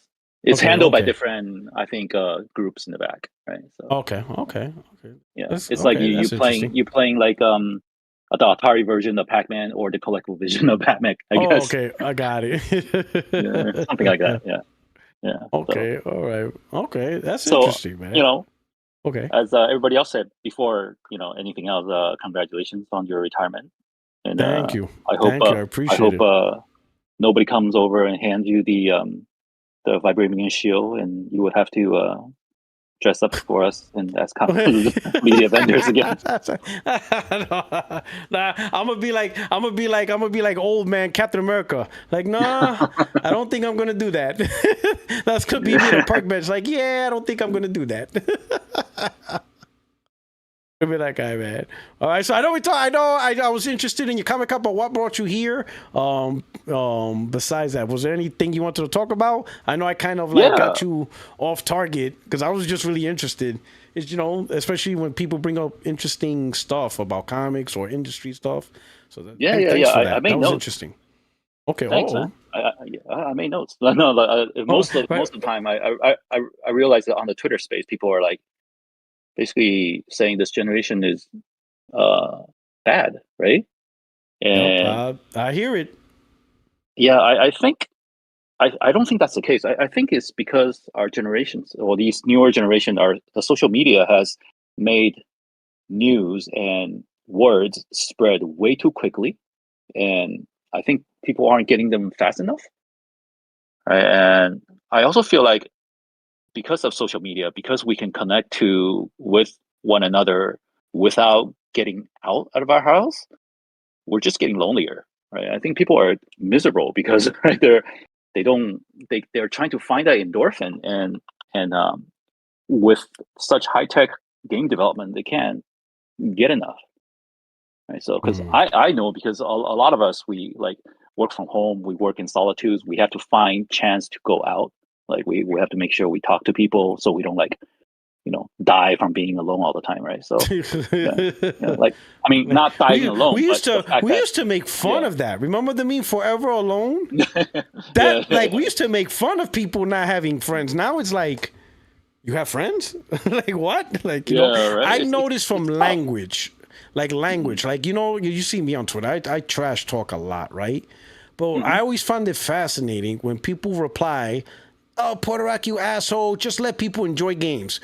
To me, those words mean something. I'm thinking, am I stopping people from playing games with words I say on Twitter? Like, am I somehow, when I make a tweet, somebody reads the tweet and now they can't play a game in their house because they're upset about their wed? I'm thinking, it's like, I don't understand. Let people enjoy stuff. Like, I'm not stopping anyone from doing anything. I'm just writing on Twitter. Sure, it's trash talking, but that's about it. It's not like I'm like driving house to house and knocking on the door. I'm like, hey, turn off your Xbox or I'm gonna punch you in the face.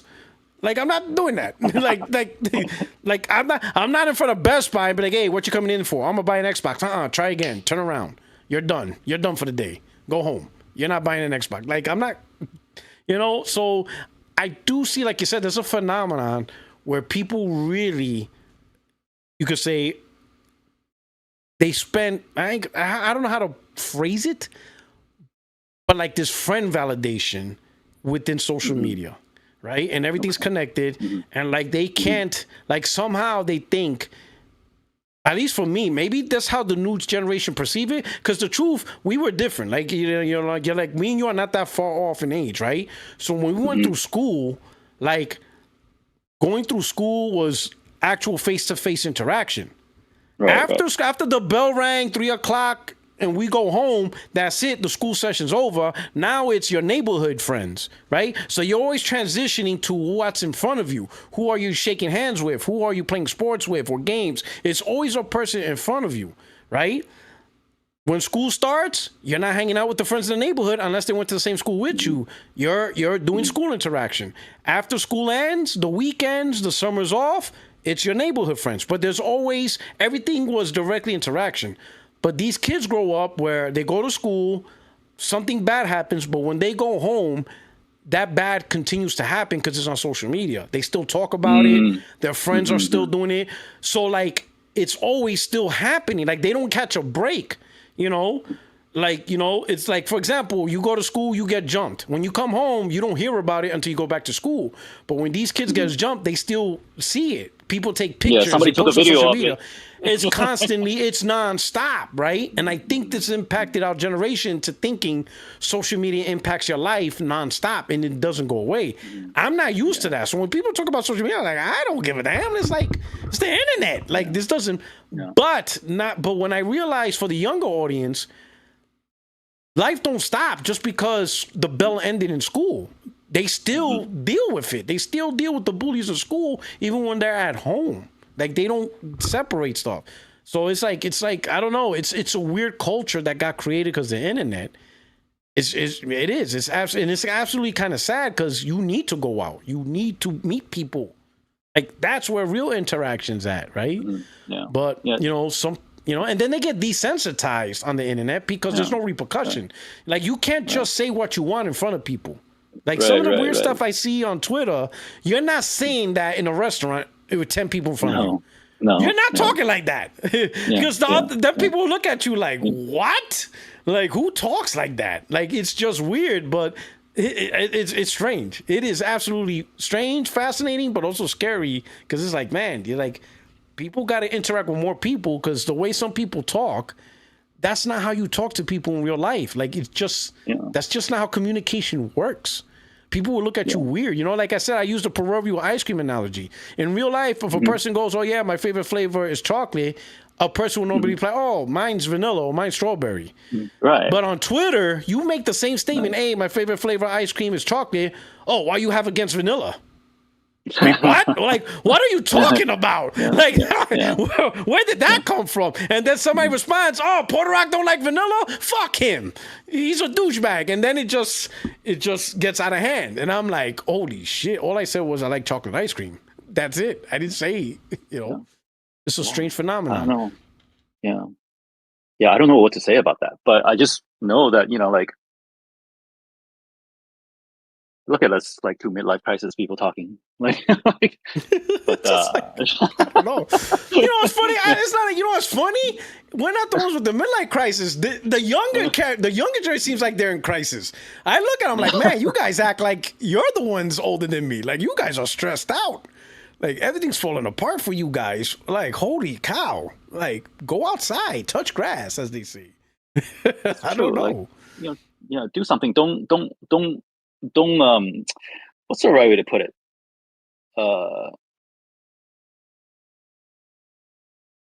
I don't even know how to put it in words. I'm basically don't let like a sports team or whatever take over your life, right? Don't let them define who you are, right? So like,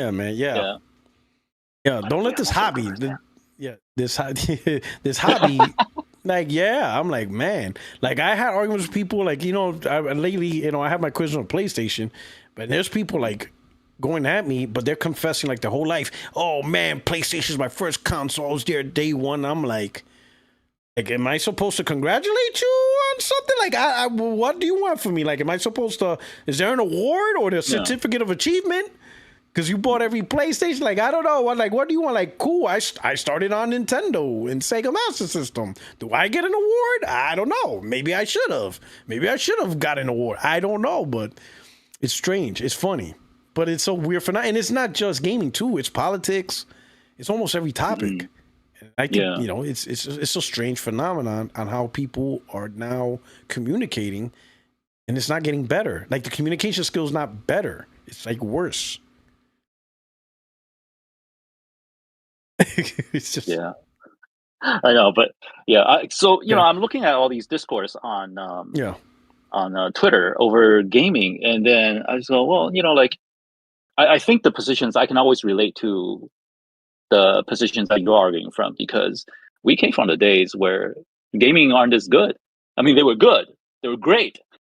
The good old days, right? But the technology is amazing. Like to play a video game without having to worry about, what's the right way to put for the lack of better words, without imagination, because you can, whatever is visualized in the imagination is right in front of you. We don't have to look at a pixel and go, "Oh yeah, that's a whip, and that's the guy jumping," right? So you know what? You're right. Like you don't have to interpret what they're trying to design. Like in fact, they show the actual like the stitches and the leather grains. Like they really took it to new levels. Yeah, that's true. Yeah.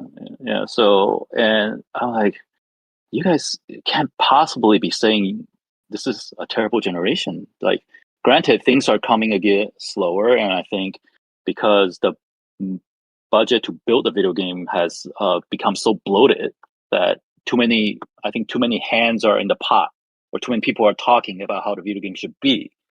That's why a game is done a certain way, right? So the original vision of the director probably doesn't come out in the final form, and because the people with the money are the ones that are talking, right? So, but would you rather be playing, I don't know, F-Zero with Mode 7 as your best 3D graphics, or Star Fox, which you're stuck wondering why the ship doesn't turn because it's running at 15 frames per second. It doesn't respond to your commands. But we have to, but I can't tell them what I used to go through. But I do play a lot of indie games so every time I travel, I visit my mom and my brother in Taiwan. They all moved back after we got old enough, and so I bring my PS5 and I play with my nephews, right? So, and then I show them these like 2D games, right? That's some of my favorites, so, like Rygar or like Zelda, and they just go, eh. They turn their heads and walk away. They don't want to look at it, like the pixel stuff, right? So, like, I think our like we are so fortunate to watch this transition. I'm every time I think about these people talking about, well, I think it's just Twitter. I shouldn't have been on Twitter. I should have never, right? So like, so before I was on Twitter, I think I was a happier person. And then I read this. I'm like, why do these people talk about video games with so little knowledge? And it's not even, and all they have to do, they don't have to live how we lived, right? They don't have to see how Sega came into power with their marketing ingenuity, right? So they could read about it because people document this kind of things, but they don't. They just, they were born maybe in the Nintendo 64 days, and then that's, I mean, granted, I think that's a very precious memory of their childhood, but that's all they have to go by, and they don't understand how the games got there, right? So, and if they're truly interested and they want to argue and debate about it, and they should definitely read about more about video game, or don't be undereducated because you don't want to go into a battle against PUERTOROCK, which is like,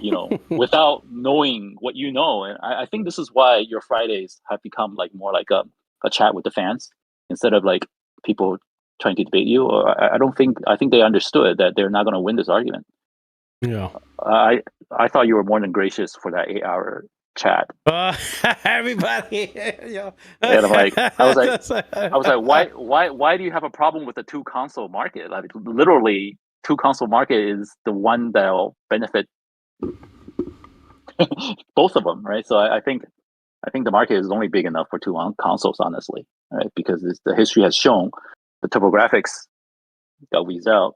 Sony PlayStation came in, Sega got pushed out, right? So, Nintendo came in, Sega came in, Atari got pushed out. So Microsoft managed to survive this long because it has a lot of money. But look at it; it doesn't want to deal with it anymore. While I'm not as, I always look at you as a really far left gamer, right? I don't disagree with you, but I just don't go as far as your takes. But I'm willing to listen to what you have to say, and then let's see how it plays out, right? So, so I have a theatrical flair, right? Because it is, I can't be boring, right? Because nobody wants to see like Bueller, right? But in all seriousness, if we look at the patterns, the move Sony done, sure, for the company, fantastic. $31 billion, record profits, all of that is great. Probably they're in the best shape for PlayStation they have ever been. There's no doubt about that from the company standpoint. But from us as PlayStation gamers, we have not gotten the best benefits out of that money.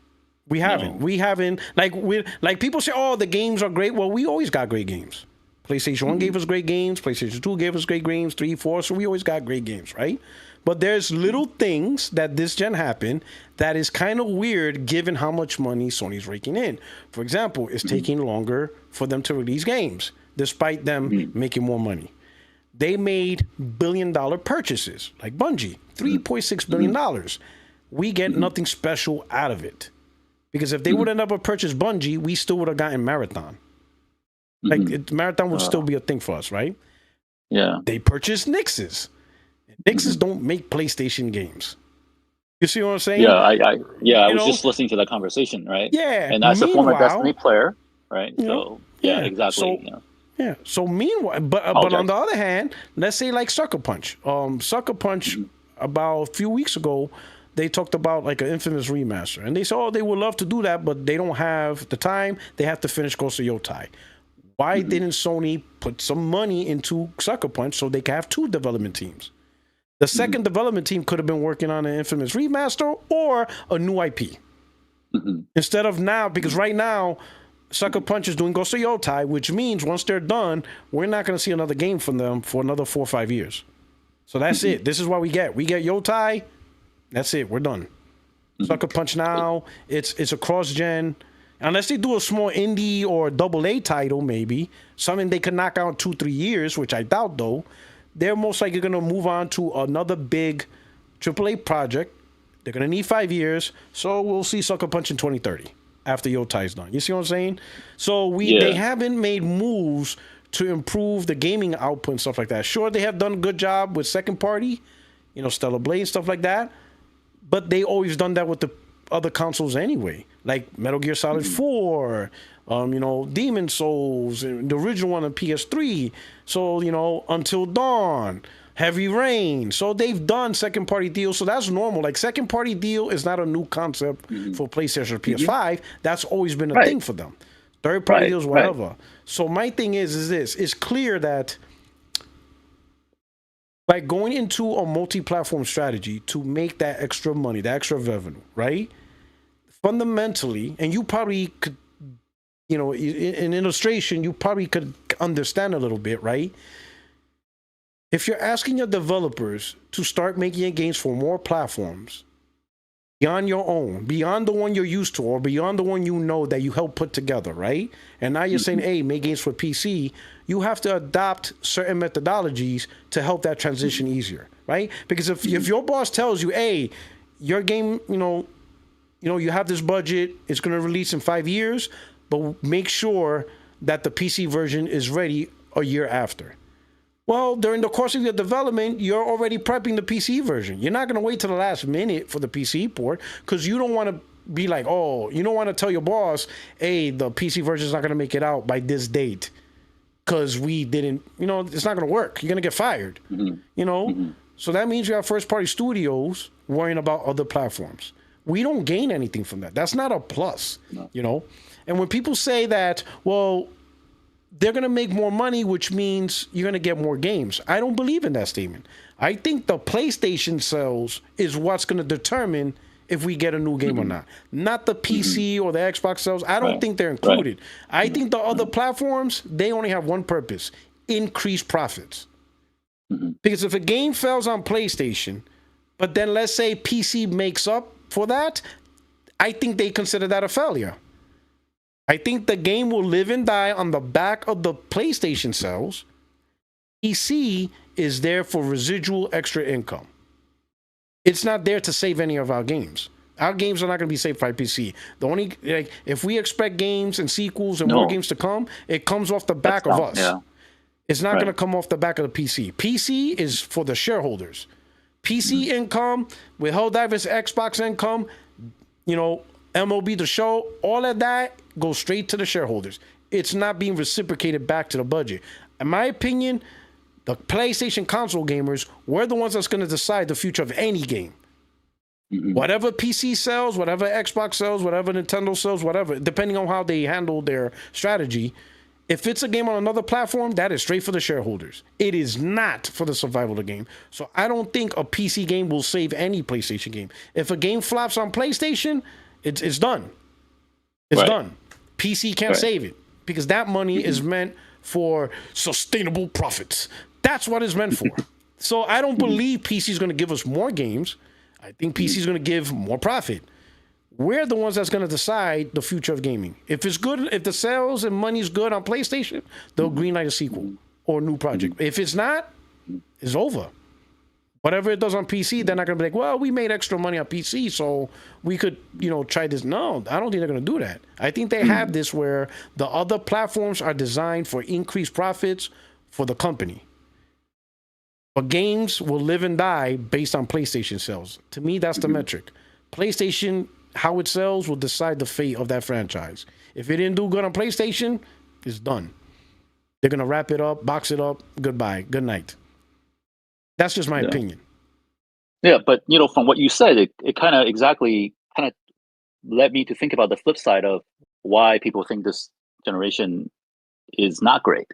It's because we do have great games, but we don't have the variety of great games that we used to have.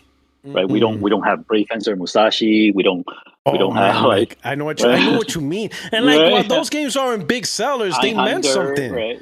They meant something, right? Those small titles, there was like a good variety. And then certain games were meant for competition.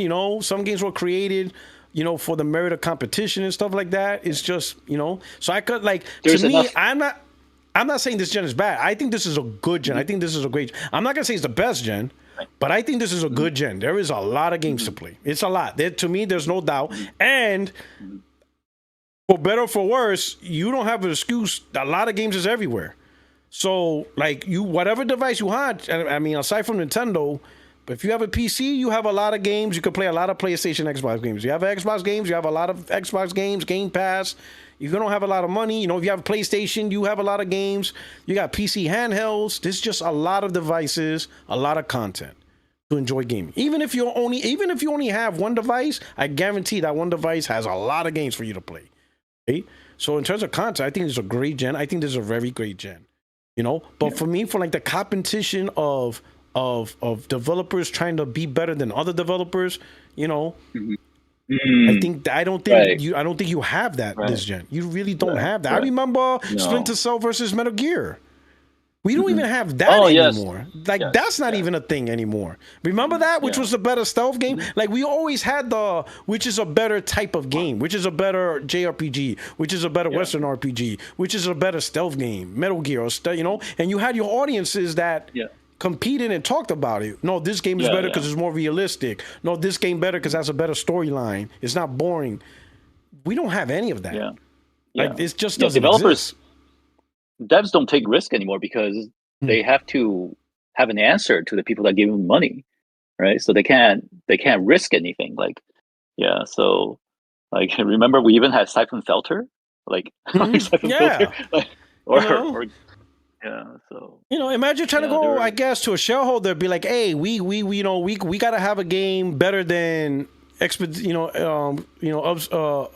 Obscure Expedition 33. The shareholder's gonna be like, why?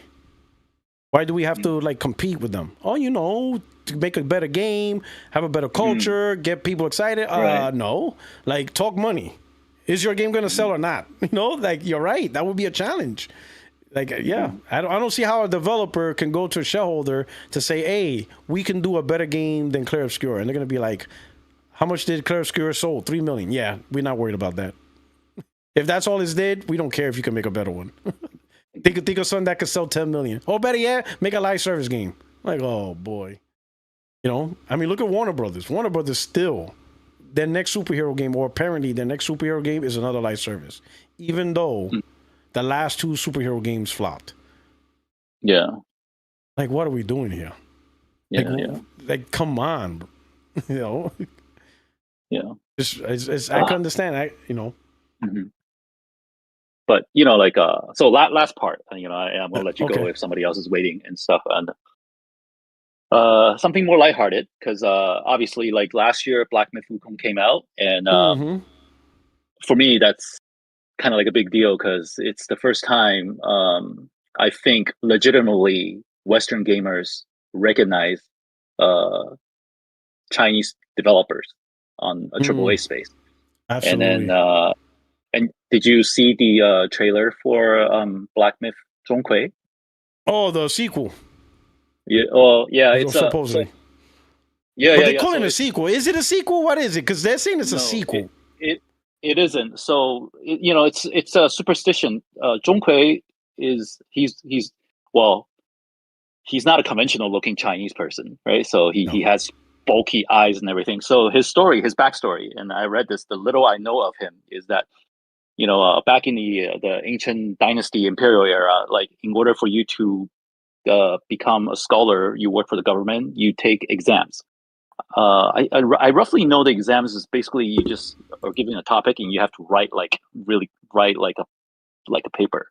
Like it's kind of like something assessment test I would take when I was learning how to speak English, right? So like, but he was academically very successful. But when he went to meet one of the officials that were going to award him the scholar, and the official saw him and basically felt like he was too ugly and scary looking and didn't want to give him an award. So he was so angry on the spot, he ran into a pillar and killed himself right there on the spot. And so I know, right? So the person in charge of hell in the Chinese mythology, basically saw that and empathize, and then decided to draft him to become a ghost hunter. Basically, wild spirits that stuck around the human world without either moving on. So he's kind of like a Ghostbuster, basically. Okay, so Ghostbuster, the original Ghostbuster. Yeah, something like that. So he catches wild spirits that didn't move on. Either they need to go to hell and pay their dues, or they can move on to heaven. Most of the time, they're going to hell. Okay. So one is his most famous story is marrying his sister. So his sister was obviously still alive, right? So in order to marry his sister, and the sister not having a lot of money, so for all the carriages and everything, the crowd and everything, they're all like wild spirits and monsters. So he uses Po as the guardian of the. So what is it? Yeah, do you think it's something like a spin-off, not a sequel, but a spin-off to the Black Myth Wukong? It's probably because Black Myth meaning like it's a story that came off not officially, right? So the dark side of the story. So Wukong was a sequel to the original story, right? I see. So Black Myth is like the title, then Wukong is one story of it, and now this one is okay. Zhongkui, yeah. Zhongkui. Oh, I see what you're saying now. Okay. Got it. Okay, that makes sense. Yeah. Okay, that's pretty cool. So I mean, listen, Western better take note, because these Chinese developers are making fantastic games. Like Phantom Blade Zero looks fantastic. There is some very great creativity that is coming out of these studios, and I'm hoping more and more of these Chinese developed games. Like with the developers really pushing creativity, will help put Western developers on notice. I think this is the kick in the ass Western devs need. And I think if more gamers, like if these Chinese developed games become more and more popular, and they start outpacing Western devs, that's when everybody's like, "Wait a minute, what happened? What's going on?" We'll be like, "Well, these creative devs are creating creativity, new ideas. Like they're taking chances while you stagnated. So get back to the drawing board." Do you think visually they because they all use Unreal Engine? Do you think visually they look too similar? It's almost like when you play Contra and then you play Russian Attack, and then the background that look the same. Right? I think So I think right now it's passable, but I think eventually it's like the first wave of the development. So some of them are gonna have the same ideas, right? But then over time, I think as they get used to making more AAA games, I think their creativity is going to expand. Unreal Engine, though, I am concerned about that. Resource hog, right? It's not very efficient. Hopefully, maybe Sony could be like, "Hey guys, try Decima. Give this a chance. Yeah, right. Try this out. Just try it out. It works on PC, so try it out. I appreciate your faith. I'm trying, but I love the creativity, and I'll be honest, the games remind me of kind of like the Saturday Kung Fu flicks. Who doesn't love that? Who doesn't love Kung Fu flicks? Fight Deadly Venoms, all that stuff is amazing. I don't know, maybe you're thinking like, this is ridiculous. Like, well, maybe I've seen too many of those when I was a kid. Oh, I know what you mean, but they're awesome. I love it. I love the creativity. So I wish the Chinese developers more luck, and hopefully they get to the point where the West feel threatened, and now they have to step up and get back to, hey, we gotta start pushing our ideas, because our ideas stagnated, which I think for some Western devs it has, because they have to pitch a guaranteed success. But it's hilarious, because when you speak the language, you look at some of these titles, I go, they're just too scholarish. That's why you get a title like Wu Chang, the Fallen Feather. Like that it's actually not. You see the Chinese letter that were written on there. That's not what it says. What does it say? What does it say? It says Ming Mo, meaning the end of the Ming Dynasty, and Shen Yuan Zhiyu, a feather that is deep within the valley or something. So Fallen Feather it's like a poem. It feels like poetry for a title. It is. Like ancient Chinese, right? So you have to decode it, right? So that's why it was like it's like a title of a poem, basically. Right, so Wu Chang is the name of the girl, right? So that's why they named it that way. Yeah. You know, I was thinking like they Americanized it. Phantom like, Blade Zero is on point though. That's on point. That is on point. Okay, Yeah. good. Yeah. That's amazing. That is absolutely amazing, man. All right. Hey, man, I really appreciate you coming through. Hold on. Listen, I really like this. So I'm going to give you the badge. You now have podcast guest rights. That means you have keys to the city. You know, you ever want to hop on the podcast, chat it up. I know it could be a little brutal, you know, but it's all in good fun and stuff like that. No, yeah, I like your guys. I don't know how I ended up following, like, you know, the... I don't know why my Twitter space is filled with like African Americans. No offense, right? So, you're like how gamers. Listen, man, you're invited to the cookout. You're invited to cookout, man. That's all it is. That's how I found you. That's how I found Optimus Code. You know, and oh yeah, man, I really miss him. So, I really miss him. Okay, that's awesome, man. So hey, you're welcome anytime. You could jump in the live anytime. No invite needed. Yeah. Okay, send me a message if you ever need someone who knows the history of video games to talk about video. Absolutely. All right. Thank you so much. All right. Appreciate it. Thanks, everybody. Right. Thanks, chat.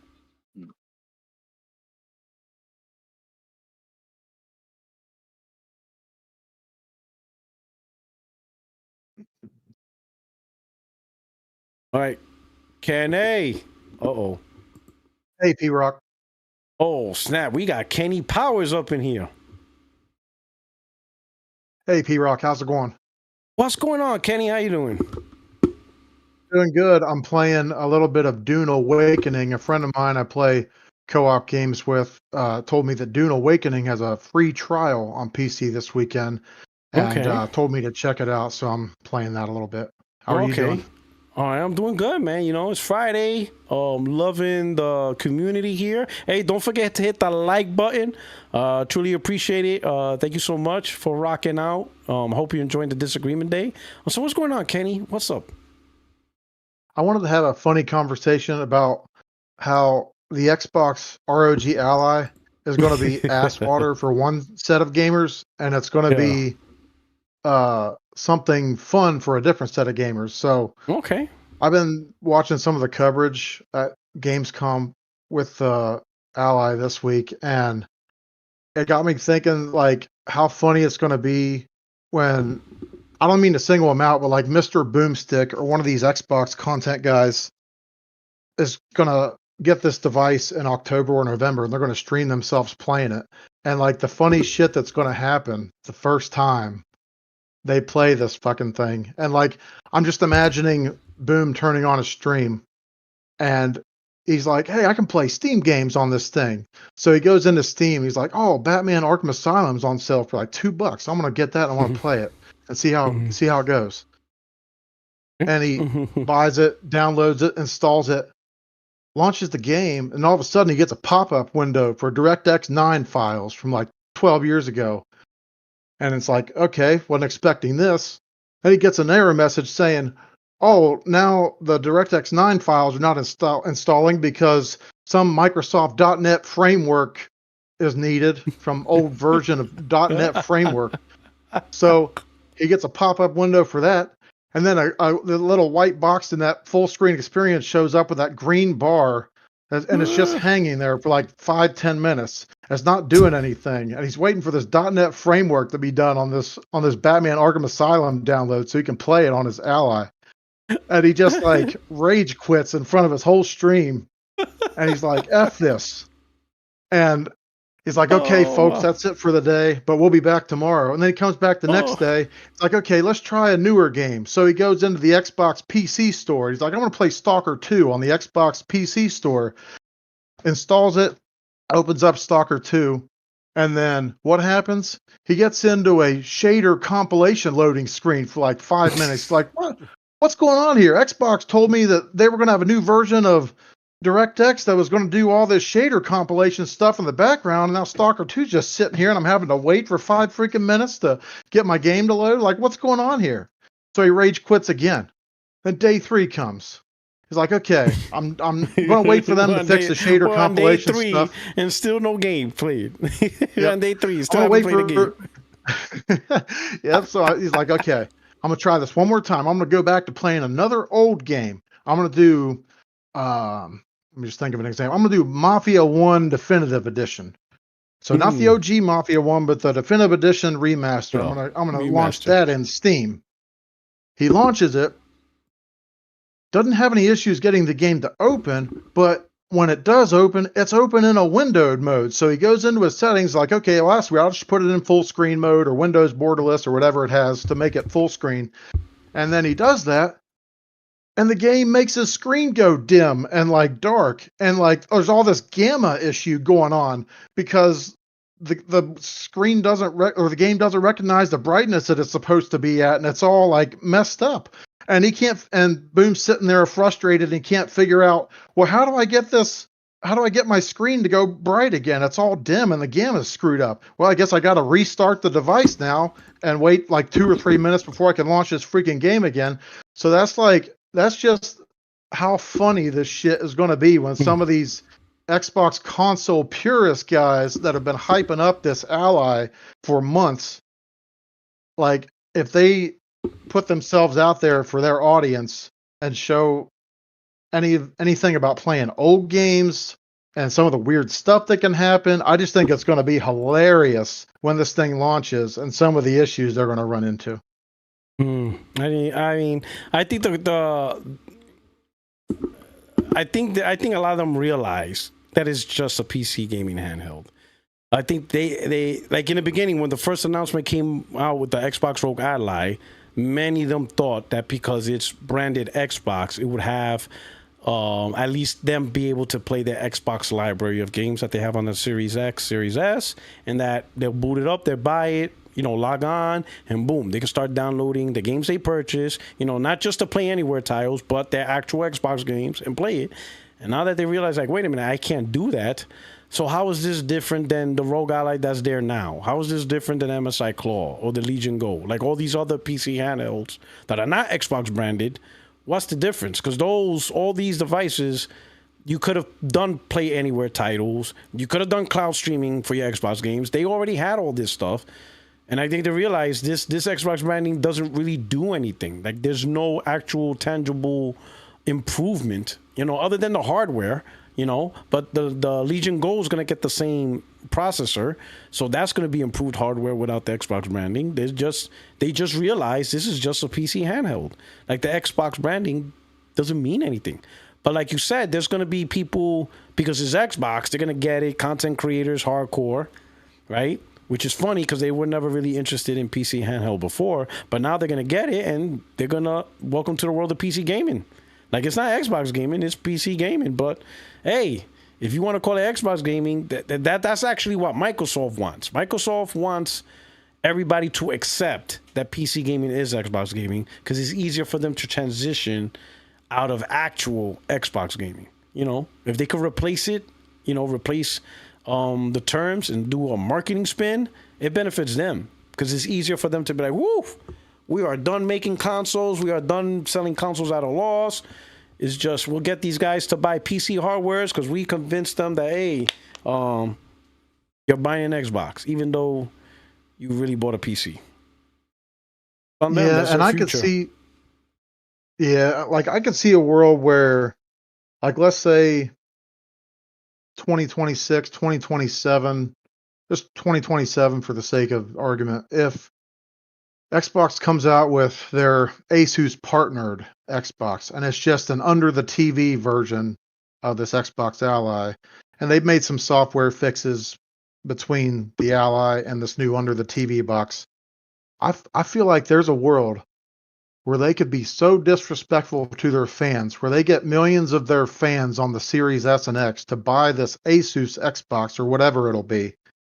And then a year after that, Sarah Bond comes out and says, hey guys, all the engineering, licensing, coding, business aspects of the stuff to get an actual, real, like new invention PC hybrid console thing where it literally boots your Series S and X UI, but it's got a Steam app on it. And it's exactly like your current Xbox, except more powerful, and it has the open storefronts. They would release something like that a year or two after this partner device if they were able to figure out all that licensing stuff and all that engineering stuff. and then say, hey guys, you want to buy this even though we tricked you into buying this PC that was the only option we gave you. I could see them doing something diabolical like that, where they actually figure out what a real console hybrid could be and make it work, but nobody wants to buy the thing because the ones who would have all got tricked into buying a PC that they didn't really want. Yeah. I mean, it's like the experiment already worked, right?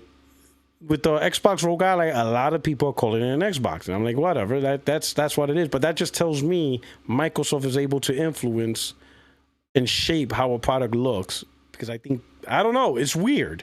Like if Sony tried to tell me, an Alienware, and like, oh, this is the new PlayStation. I'm like, that's an Alienware PC. Like, what are you talking about, PlayStation? No, it's a PlayStation. I'm like, you're making me, you want me to buy games through Steam? Like, what are you talking about, PlayStation? Like, what is going on here? I'm not going to fall for marketing nonsense, but some of these guys, they're so knee deep into We Bleed Green Xbox stuff that anything Microsoft says, they're just going to bite into it because they're not going to do any pushback or whatever. I don't know. It's weird. It's weird for me to see people. I mean, it's whatever. It's on them, but it's weird to me to see people easily get manipulated. I think that's what it is. Like, man, y'all really get manipulated. Like, they just say anything and you just fall in line. That's all right. More power to you, I guess. Yep. If you like it, I love it. Yeah, and like, I mean, on the flip side, I think for PC gamers who already have a desk set up in an office room or something, and they want a handheld solution for portability as a supplemental device, and they haven't already bought into one of these other PC handhelds, or maybe they bought the original Steam Deck in 2022 and it's been 3 years and the Steam Deck's not able to play all the new games, or maybe they have like a Windows multiplayer game that doesn't work on the Steam Deck, and so for whatever reason they either didn't have a PC gaming handheld already, or they want to upgrade from what they currently have, then it'll be a great device for those people. But it's just the console purists who have been, I feel bad for that. They'll be tricked into getting this device, and it's a shame. Yeah. I mean, yeah. I mean, we'll see. You know what I'm saying? Yeah. So that's all I had to talk about tonight. But thanks a lot for having me on. Thank you so much, man. I really appreciate it. Thank you so much for coming through. Thanks for having me on. All right, absolutely.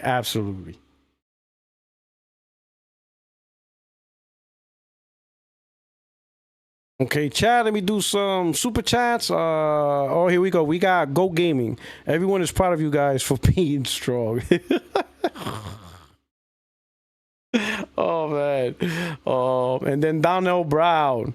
Thank you for the super chat. Says, I will call in next week, and talk crap again. Absolutely. As you should, Donnell. As you should. All right. Let's do PlayStation 5 price hike. I know we touched about that, right?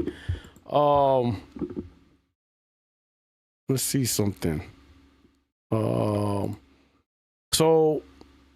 you already saw, right? PlayStation increased the price of the PS5 by $50 and the PS5 Pro.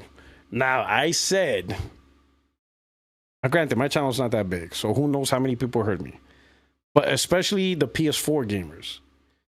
I warn you, PS4 gamers, if you haven't, this has been 4 or 5 years. If you haven't bought the PS5 by this point, you need to buy it now.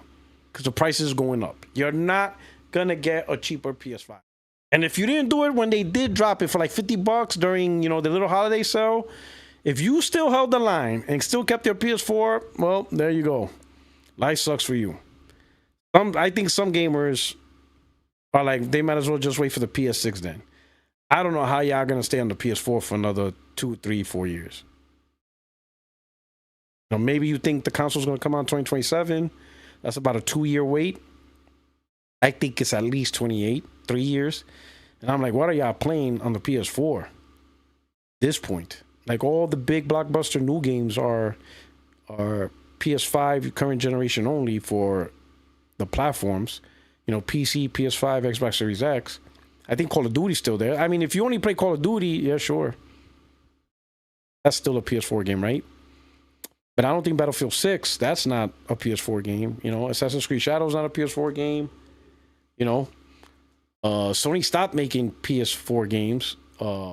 Spider-Man 2, Astrobot, Ghost of Yotai, No Solar Side, Death Stranding. None of those are PS4 games. Even some of the third parties like Final Fantasy Rebirth, Final Fantasy 16. I think the next Resident Evil, there's a lot of games. There's a lot of games that's already released and will continue to release that you're not getting on a PS4. So if you're still playing on PS4, I'm guessing it's like the sports titles, free-to-plays, you're still on Fortnite. And then I guess if you're still playing those games, you're not interested in the newest stuff that's out. Maybe you don't need a PS4. Maybe you don't need a next-gen console. Maybe the impact of free-to-play changed the landscape. Gaming, right? GTA 6, that's a big one. A lot of casuals going to want to play GTA 6. Especially a lot of them still play GTA 5, and I could see because of GTA 5, they're still playing on their PS4, so they're good with just playing on PS4, but now that 6 comes out, they're going to be like, oh, I got to play 6. You're going to need a PS5. I seen tweets. When the trailer was shown, Grand Theft Auto 6, seen tweets talking about when's the PS4 announcement, and I'm like,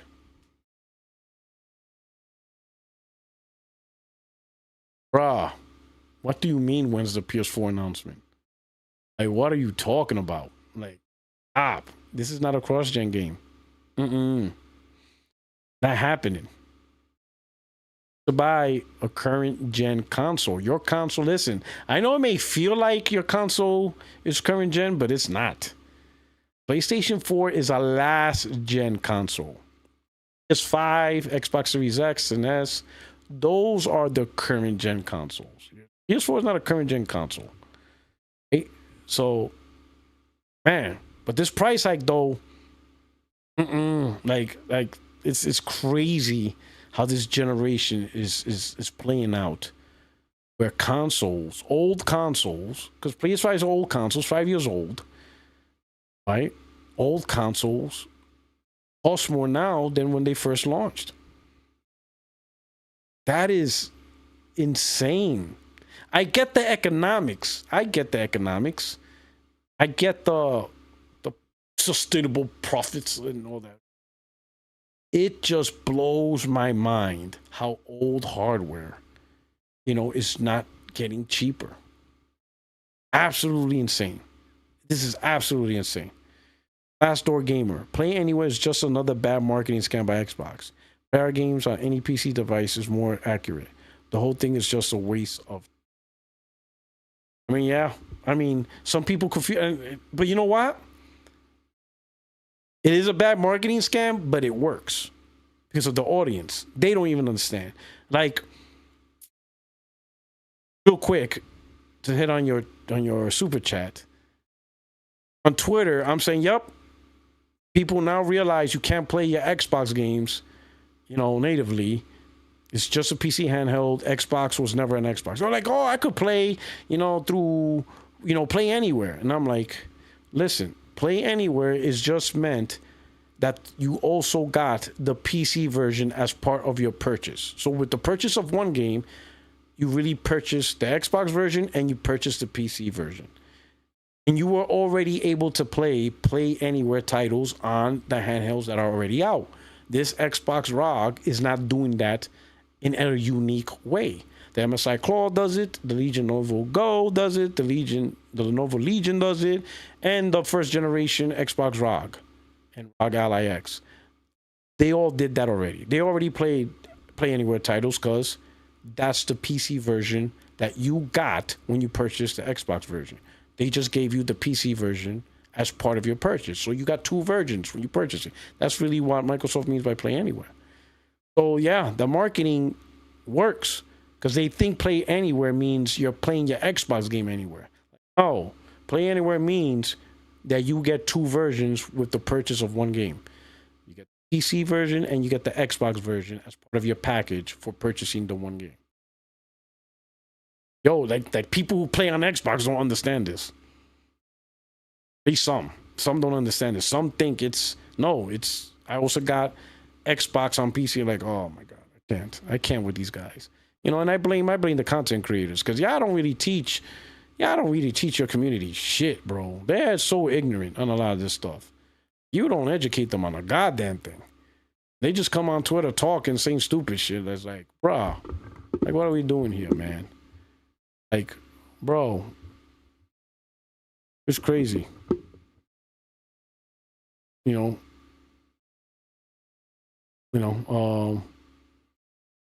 yeah. So back to the hike. It is what it is, man. It's terrible. It's really, and it's like, I'll be honest. I don't even want to talk about how do you grow the market. There's just a lot of things. To be honest, this kind of looks like, how can I put it? PlayStation 6 generation when it begins, that's going to be an interesting start to the generation, right? Between the cost of consoles and PlayStation, Sony created an environment where you can play PlayStation games outside of a PlayStation console. Like how does a PlayStation 6 get sold when traditionally PlayStation consoles got sold based off the games? I know some people are interested in power performance, but that's not the main crux. PlayStation console sales. Power was never the main crux. It was part of it, you know, but the main thing was the games, right? Stuff like that. But now when PlayStation 6 launches, a lot of their games are going to be on PC. Who knows? Some live service games everywhere. Who knows how they're going to handle this over the next 2-3 years? PlayStation 6 launches, and now you got this console. Who knows how much it's going to cost? It's not going to be $500. I don't even think it's going to be $600 now. I don't know. You know, it's interesting, right? Especially when you don't have competition. Is Sony even going to bother trying to sell the PlayStation 6 at a loss? You know, subsidize, because that's traditionally they do, so that way the price could be low and they could get these consoles out, you know, faster through sales, and to compete against, at the time for the most part, Xbox, so that way people can buy a PlayStation versus an Xbox because of the price point. Now they ain't got to worry about that. PlayStation 6 even going to be sold at a subsidized cost? I don't know. I can't tell you. I can't listen. I was at times able to predict based on past stuff, but this is a new Sony. This is a new PlayStation. It's new metrics, new everything. So I can't tell you between the tariffs and just production lines and how parts cost. I can't tell you if Sony's interested. I cannot tell you if the current Sony, if the current PlayStation leadership is interested in selling a console and get told they're losing money. You don't know if they will accept that. I don't know if that's going to be a business practice. I know why they should do it, and I know somebody's be like, "Oh, Porter, you don't understand." I understand. Listen to what I'm saying. I know why a company subsidizes their console. What I'm saying is, I don't know if the leadership, I don't know if Totoki, his CFOs, they're responsive to that. No, they are about that life. That is the conversation. We all know the reasons why PlayStation sold their consoles at a loss the first few years. That's not the conversation. The conversation is that a policy Totoki will maintain? Or will he be like, no, it doesn't make sense that at any point we sell a product at a loss? You know, does he buy into that? I don't think he will. I don't think he's going to accept selling a PlayStation 6 at a loss, because that interferes with sustainable profits. deals with that. Selling at a loss eat up your profit margins. You don't get profit margins selling a product at a loss. You don't know who'll be about that life. It's going to be interesting watching how PlayStation 6 unfolds, how much it costs, how it gets hyped for sales. You know, like what are the sticking points? What are the, you know, what is the hype around it?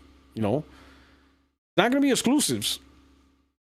We already know they're at least on PC. So you can play all these games on PC, and guess what? You might be able to get PC hardware that's more powerful than PlayStation 6 now, next year. So you don't even have to wait for PlayStation 6 hardware. Get powerful performance beyond the Pro. Probably could build a PC now. Granted, it's gonna, you know, will change. It'll cost some money, but still, you could probably already have a console. They'd be like, hey, my console's stronger than the PS6, and I had it for 2 years already. I don't know. Interesting. You know? And the biggest part I seen, where this is where, you know, Twitter is the place for the mockery, for the jokes, but it's definitely not a good place to learn. It's a terrible place to learn, to be honest. Better place to learn is like here on a podcast or somewhere else, but you really can't teach stuff, right? So tariffs is the clear what would you say, instigator in all this stuff. The massive tariffs in China and a lot of the Vietnam, Taiwan instigated this across the industry, right? So let's clear this up so that way people can understand. Okay. In the end, so let me explain this. I'm gonna start with this, right? Let me start with this. Let's put the gold.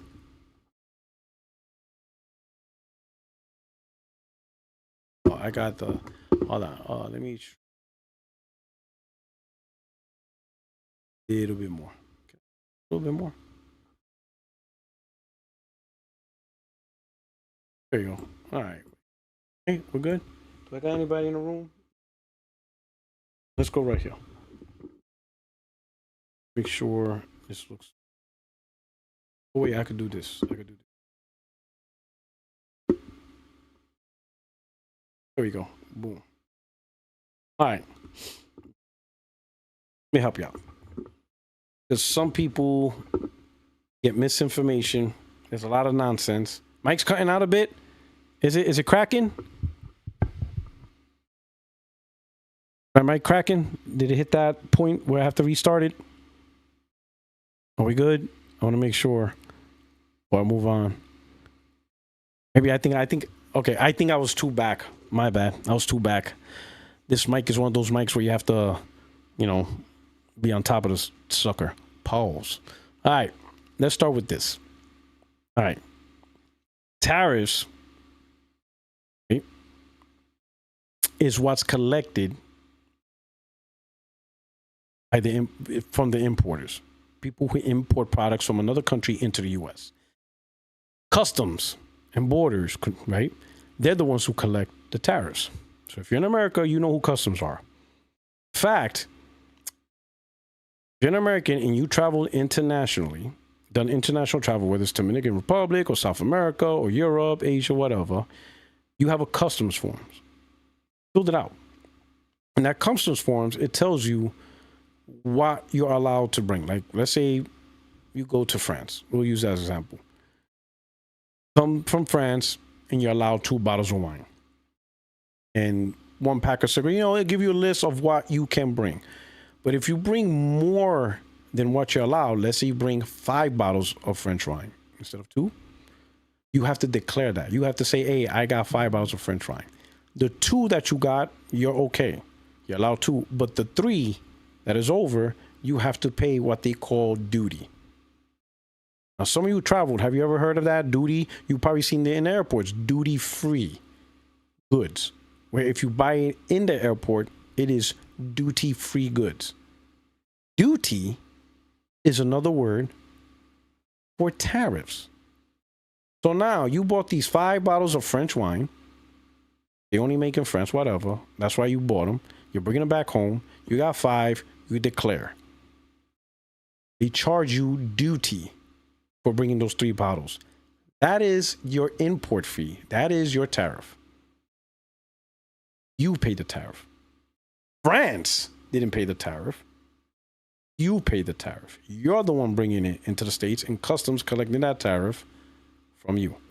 That is what the importers of any product does.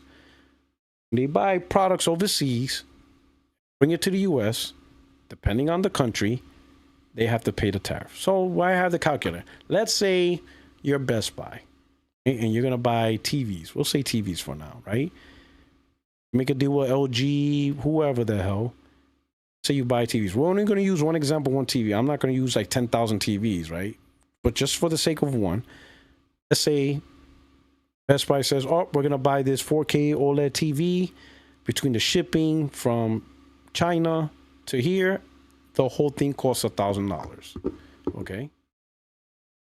Well, that's what Best Buy is paying for that, right? Now, before the president, before Trump, let's say the import fee, the tariff was 5%. Like, okay, you have to pay 5%. That's only a $50 fee, right? So they pay the $50 fee to customs. So in total, that TV cost them $1,050 to get it here, to get it onto the shelf, ready to sell. Best Buy shareholders are like, we want to make $300 off the sale of this TV. So now they add the $300 margin that they want to sell it, so that way they keep, in total, $1,350 to the consumer. So the $1,350, $1,000 will cover the cost of buying the TV and getting it shipped to the US. It will cover the $50 tariff and the $300 profit margin. That's the price. That's what we pay. You see what we pay, what we're covering. We covered the cost of the company buying the TV from whatever, the import, the tariff, and their profit margin. Okay. Now let's change the scenario. Same $1,000 TV, but now a 30% tariff got imposed. Then Trump said, nah, tariffs are going up. I'm doing this. Okay, so now what's 30% of this? It's $300. So now to get that TV in the States, it's whatchamacallit, it's $1,300, right? 1,000 plus 300 is $1,300. That is now how much Best Buy had to pay to get that TV because of the 30% tariff. And they still want their $300 as a company. So now they're going to add $300. This is now the price what we pay for that same TV. The tariffs. That is what's happening across all goods. Toasters and cups and whatever. All across. That is what's happening. That is what we're doing. Company is not going to eat up that increased tariff. They're just going to add it onto the cost. So now that same TV that was $1,350 is now $1,600, because again, we covered the shipping, which was $1,000, but now we got to cover a $300 tariff price hike. We got to cover that. That's what gets covered. Okay, and then the profit margin. Now here's the two counter conversations people are having in the United States, right? And they both deal with the center point of, well, buy American. I'm going to give you 2 points on why that doesn't work either.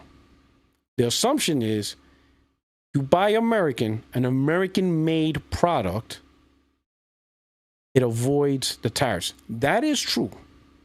American-made products aren't subject to the tariffs. So that point is true. But the assumption is the cost of the American-made product is not going to go up as well. People are not realizing, don't know, that just because the product is made in America, that does not mean the logistics, parts, and components to make that product in America isn't purchased somewhere else. Give an example. There is a knife company that was a big Trump supporter and was on TikTok selling their products. And we're like, yep, you know, Americans need to stop buying foreign-made knives. They made these special, really sharp, razor-sharp knives, you know, hunting knives, whatever. You know, it's a niche market, but, you know, but he was all about, yep, this is going to help American businesses and all that stuff. People are now going to look more at American-made products. And he was a small business owner with knives and stuff like that. So now he thinks he's going to benefit with the purchases of his knives because it's American-made. So now Americans, they see the price hike of foreign imported knives. They're going to look at the American brand knives and be like, yep, they're cheaper, they're American made. And he thought that was their advantage. Here is where I don't know how, because he runs his business, but he didn't realize he's not going to be able to sell his knives, even though they're American made, at the same price. This is why. Number one, the machines he used to get the knife cut to that precision or whatever level, apparently only 2 machines are in the world can do that. And they're both made in Germany. He gets his machines from Germany's. The parts, the components to maintain it, and purchase for new ones and all that stuff, he imports it from Germany. So what do you think happened to him? His cost to get components went up. The materials went up for him. Here's the second part he didn't realize. He bought his steel from another American company. So he got his steel from an American company. In his mind, he's thinking he's getting American steel. No. Just because the American company sold him steel, many of the steel that they sold weren't made steel in America. They also imported steel. It was an American company, but they had a mix of American-made steel and foreign-made steel because of the demand of them pushing steel. They couldn't get enough steel in America to meet the demand, so they import steel. Importing steel went up because of tariffs. So now this knife company, on his own hand, with the machines he used to make knife, the cost went up. And then the steel that he purchased, that cost went up because he didn't realize the steel he was buying was foreign steel. He thought because it's an American company, it's American steel. No, they were selling him foreign imported steel. So their prices had to go up. So now his materials went up. So now, if his materials went up and the machines and the parts to maintain his factories went up, what is the end result of his American knife? It went up. His American-made knives are more expensive now. And he didn't see that. Not hard. Now, the final American part, because this is probably a question some of you may be asking, but what about the American companies that are 100% reliant on American materials? No foreign materials at all. Surely their prices didn't go up. No. Their prices going up too. Why? Capitalism. Imagine this. Your competitor, I used the $1,300 TV example, right? $1,350. I'm going to put it back on the screen so we can have a visual aid. Okay? So we have a visual aid. You're an American company, but your competitor sells these products at $1,350 across the board. All different types, whatever, $1,350. So you sell yours at $1,000. This is American made, American materials. You're like, boom. You know, you have that price advantage. Now, all of a sudden, your competitors and the market increase the price. So now the new average price across the market is $1,600. As an American company, are you still going to leave your product at $1,000? Or are you going to increase your product to, let's say, $1,300, which is still cheaper than what happened to the foreign goods? You're making more money and still get to claim your American goods is cheaper. You're going to raise your price. You're going to raise your price by $300 too, because it is still cheaper than the $1,600. So everything goes up. Everything goes up no matter what. American made, not American made, semi-American made, it doesn't matter. Everything's going up. Everybody's going to try to make money. Even the American made company, they're going to take advantage of this high expensive market. They're going to raise their prices, but keep it below everyone else. But they're still going to make their money go up. Everything goes up. Everything goes up. Everything. No one is selling their products cheaper, no matter who, why, and where. Everything goes up. Everyone's going to sell their stuff more expensive. It just comes down to how much. If you're impacted by the tariffs, you're going to do it to cover the tariffs. If you're not by impacted tariffs, your price is going to go up, but just enough to still be cheaper than the competitors, but you're not staying at your original price. You're not going to miss out on that money. You're not going to miss out on that money. You are not going to miss out on the opportunity for sustainable profits. You're not. This is where we're at. Where we're at. That's the truth about tariffs. Absolutely insane.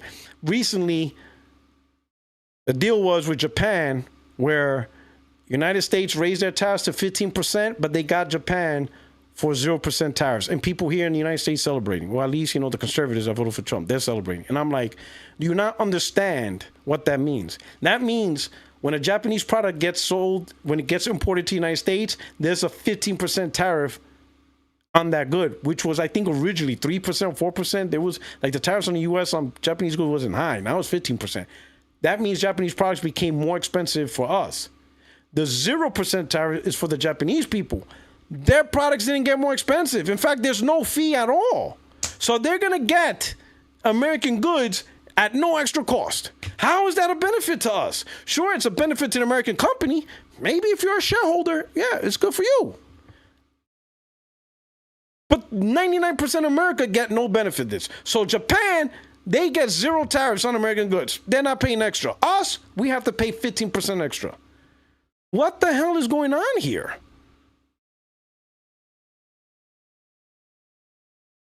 And people applaud this. I'm like, how are you applauding stuff getting more expensive for us? How is this happening to us? The only people that should be applauding this are the shareholders of the companies that are trying to sell good. Like if you have shares in Ford and they're trying to sell a Ford Mustang, yeah, sure. Because they're not paying anything extra. Japan's not buying anything extra for a Ford Mustang. They're not paying a tariff for that. It's 0. Meanwhile, Honda, Toyota, all the Japanese cars, and they're raising the prices because, again, even though they're assembled here in America, the parts are from Japan. So Hondas, Nissans, Toyotas, all the Japanese cars are more expensive for us. This is a price hike, the tariff hike. How is that? So Japan could buy Chevys, Fords with no extra cost. But we get an extra, like, come on, bro. Like, what are we talking about here? What are we talking about? What are we doing? It's insane. And people say, well, buy American, buy Chevy, buy Ford here. They use parts from foreign places. They don't build the parts here. So those cars are going up too. Ford even said that their stuff is hurting because it got more expensive. Car parts, even the prices to get your car repairs went up. Because where are the parts coming from? They're not built here. And who knows if we'll ever get these parts built here. It's crazy. Everything got expensive for us. Everything across the board. And people, I don't know, the people are celebrating this nonsense. You know what I'm saying? This is absolutely insane, man. I don't know, man. This is ridiculous. It's absolutely ridiculous. It's absolutely ridiculous that we're getting conned out of our own money. It's absolutely insane like that. Like I'd be like, this can't be happening. How did we end up so dumb? We got suckered. But anyway, I think we already talked about a little bit of Xbox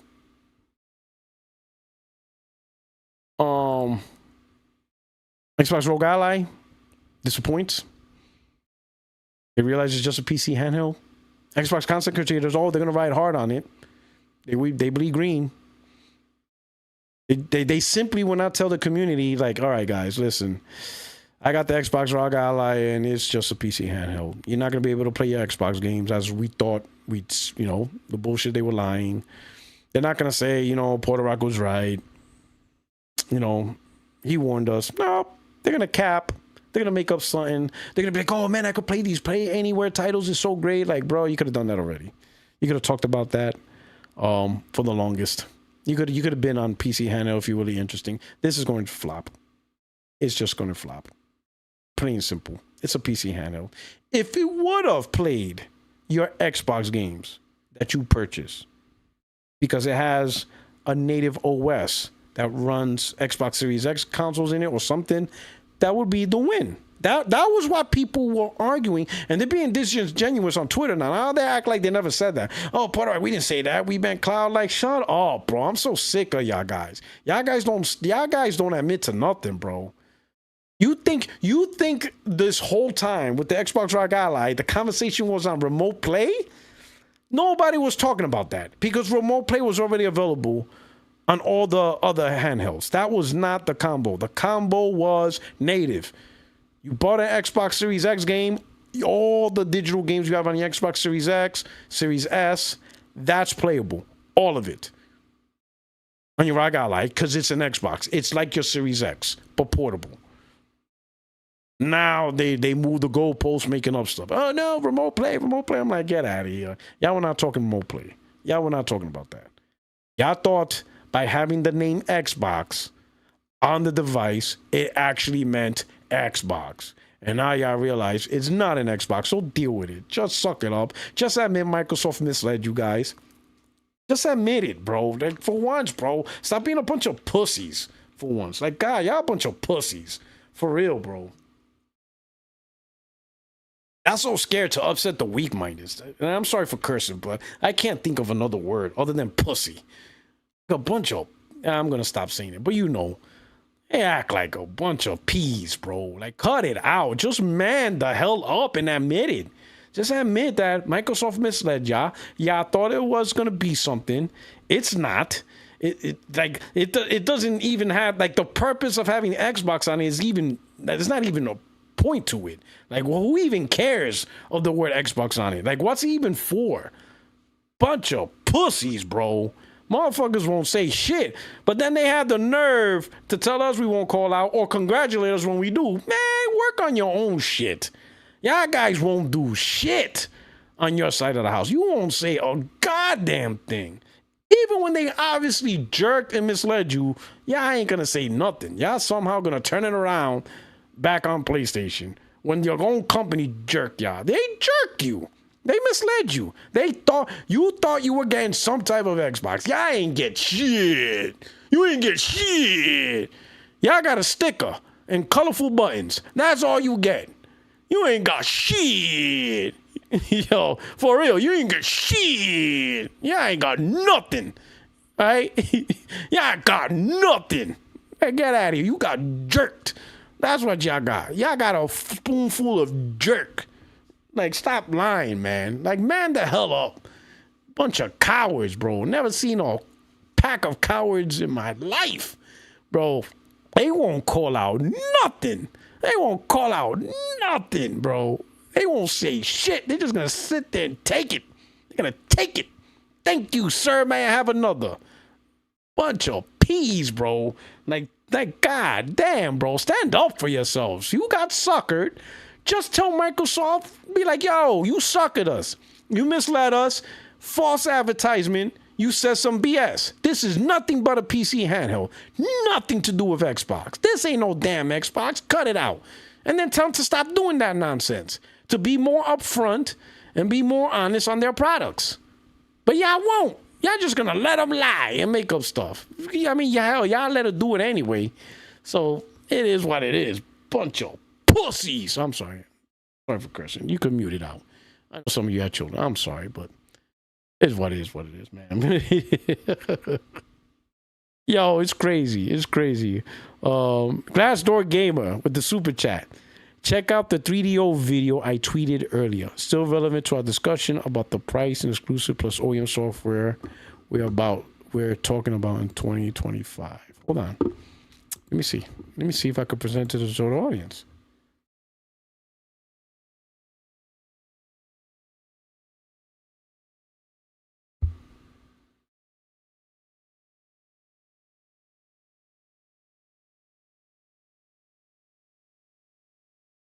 Let's see.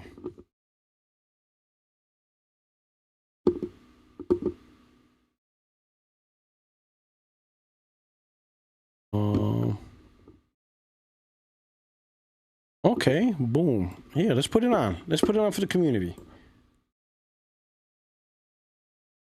Get up there.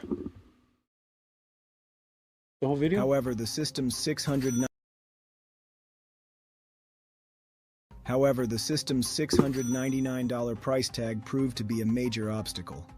This was substantially more expensive than competing 16-bit consoles from Nintendo and Sega, which typically sold for under $200.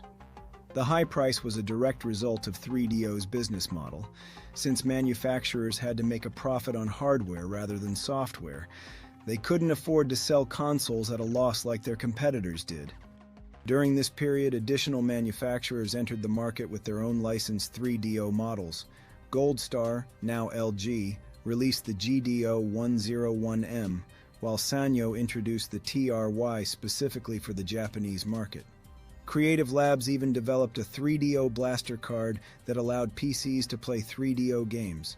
However, all these versions maintained similar high price points since manufacturers needed to make their profit on hardware sales. Final retail price for 3DO games was often lower than cartridge-based titles due to cheaper manufacturing costs, typically around $40 to $50 compared to $60 to $70 for SNES or Genesis games. However, the high initial hardware cost and lack of system-selling exclusive titles ultimately proved insurmountable obstacles. The experience demonstrated that technical superiority and innovative business models weren't enough without the right combination of price, software support, and market timing. Current estimates suggest approximately 2 million 3DO consoles were sold worldwide across all manufacturers, though exact figures are difficult to verify. I mean, it's going to be interesting, right? However, it's really going to be interesting how they handle this. I think it's just going to be pre-built PCs, right? I mean, they're already doing it. Like I already showed multiple times on this channel the Asus NUC. So it's not like even HP have a gaming lineup. The Omega, I think it is HP Omen gaming desktop. Yeah, Omen right here, I think. Yeah, here we go. Yeah, so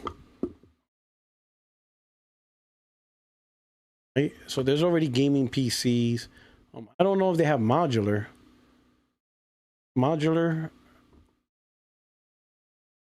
desktops, laptops, monitor, mouse, keyboard. Go with lowest price. What's the? I mean, this still looks like a regular desktop. Desktops. I don't think they have like a modular console looking.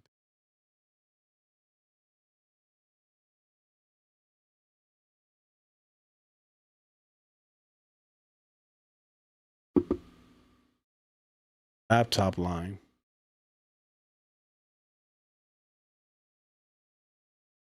Like, I'm interested in seeing what is the actual internal guts that they're going to use for the consoles.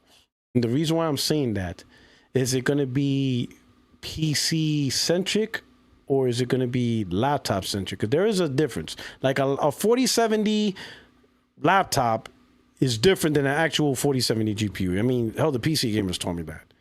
You know, because the modular fit, the cooling, the energy, the power, it's not the same, right? So I'm wondering, like these modular consoles, is it pretty much like laptop guts?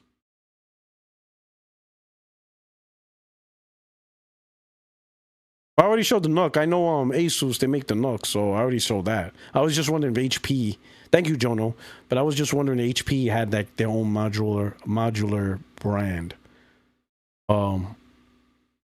Yeah, Bernice, mobile GPUs are typically 9 clocks. So it's really interesting. Like you have this nice compact PC called an Xbox. How is it built? Is it like the same methodology for laptops? Because those components are downclocked because of the heat and all that stuff. You're not going to get the full like strength and performance of a desktop. It's going to be interesting. And because it's modular and smaller, it costs more. You know what I mean? That's going to be interesting on how that works out. Don't forget to hit the like button. So, I don't know. And then finally, and also we'll see what that. And then finally, new Bungie Studio Head. Chat, how do you feel about that? You think new Bungie Studio Head? I think I had the article up. Let me see if I can find it again. I had to restart my computer and I lost all my links and stuff.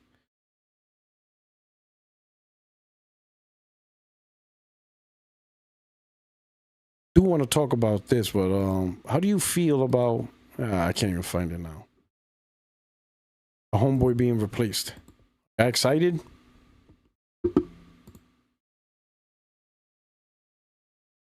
I don't know. I don't know how much change this is gonna do for the studio. Hopefully, you know, some people seem excited. The Bungie fans, the Destiny fans, they're really excited. I wish you guys the best of luck. I hope, you know, this change in leadership actually produces the results you guys want to see. Hope to do. One last thing, and this is let's talk about this. What is up with Metal Gear Solid? Like, what happened? I'm seeing this all over Twitter. Digital Foundry did the performance thing, and it is not running good at all on the PS5 Pro. Come on, man. UE5, bro. What are we doing here? You know, like I said before, man, I'll put this. We're at the point, if we haven't been already, that actually waiting to get a game that launches actually better. It's just better to wait. It's just better for you to wait. Unless you have absolute trust in the specific developer that you know is going to bring you a quality game day and date.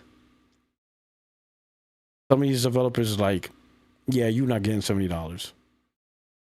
Like, nope. You know, I'm going to be real suspect on definitely at least any game that's UE5. Because it seems like they're the ones that have the most issues. And it's just crazy, man. Like, delay the game a few weeks or a few months then. Like, come on. Like, get on the ball. Like, look at this. Like, right here on just this clip shop, the PS5 performance mode in some areas holding better frame rate.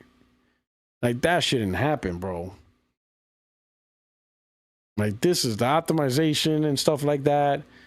Like, you know, and this game will get fixed, right? They're going to fix it in a couple of months, and they're going to make it seem like they did us a favor. Like, this is crazy, bro. Like, what are we doing here? Hey, look at this. Are you kidding me?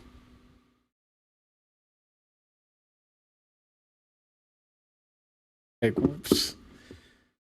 Bruh. Now I see why, you know, like PC gamers, the data shows they're playing less brand new games. Because, you know, even they're impacted with jank ports.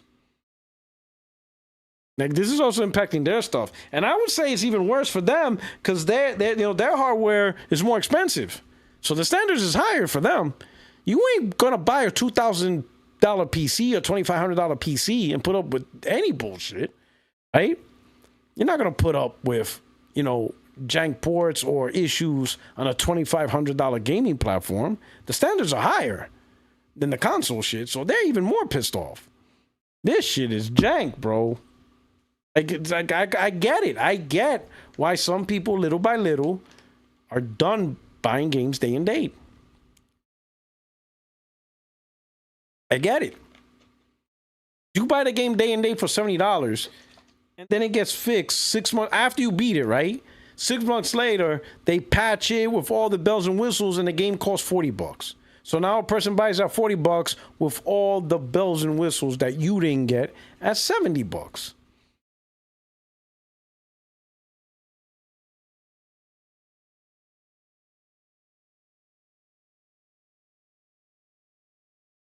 Like, what are we doing? Like, how does that work? You pay $70, play the game, you go through all the issues, you beat it, then 3-4 months later, they do an update where they fix all the issues, probably even provide better modes, better performance modes, and the game costs like $50. And now a gamer buys it at $50 and gets all these bells and whistles. What did you get for $70? FOMO? Listen, I don't believe in that FOMO shit. I'm not trying to hear that shit. You need discipline, all right? You need discipline in your life. If you're going to let FOMO screw you over, you need discipline. Bearing. Intestinal fortitude. Don't let FOMO screw you over. All right? We're not doing that. That's why I'm very successful. That's why I don't like pre-order games 2, 3, 4 weeks, 2 months out. For what? It's digital. If I'm gonna buy digital, I don't have to pre-order at all. It's not like it's gonna run out of digital space. And the reason why I don't do that is because once I hear, thank God I didn't pre-order this, I would have been pissed. That's why I don't pre-order games no more. I don't care who it is. I'm not pre-ordering games. Because once I don't really care about reviews anymore. Who cares about reviews? You guys care about reviews? I don't really care about reviews no more. Like, reviews are garbage.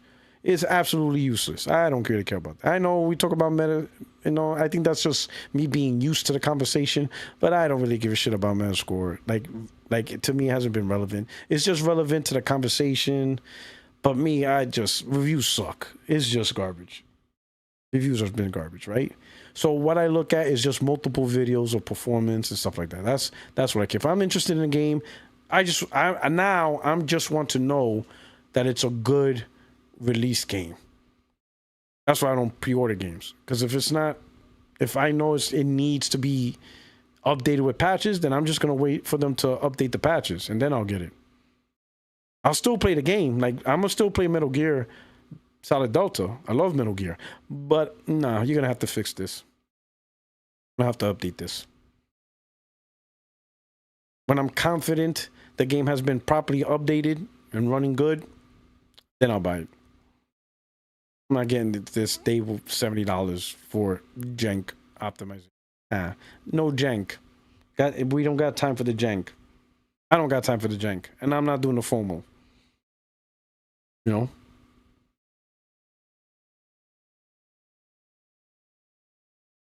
I'm going to say Ghost of Yotei is a day one, but I'm not pre-ordering it.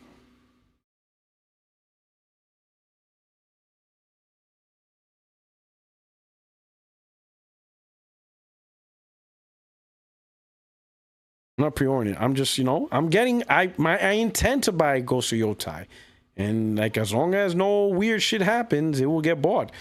But if that game is jank in optimization, if it pulls a Days Gone, even though that's not, that's Sony Ben. Sucker Punch is really good developer. So, you could trust them.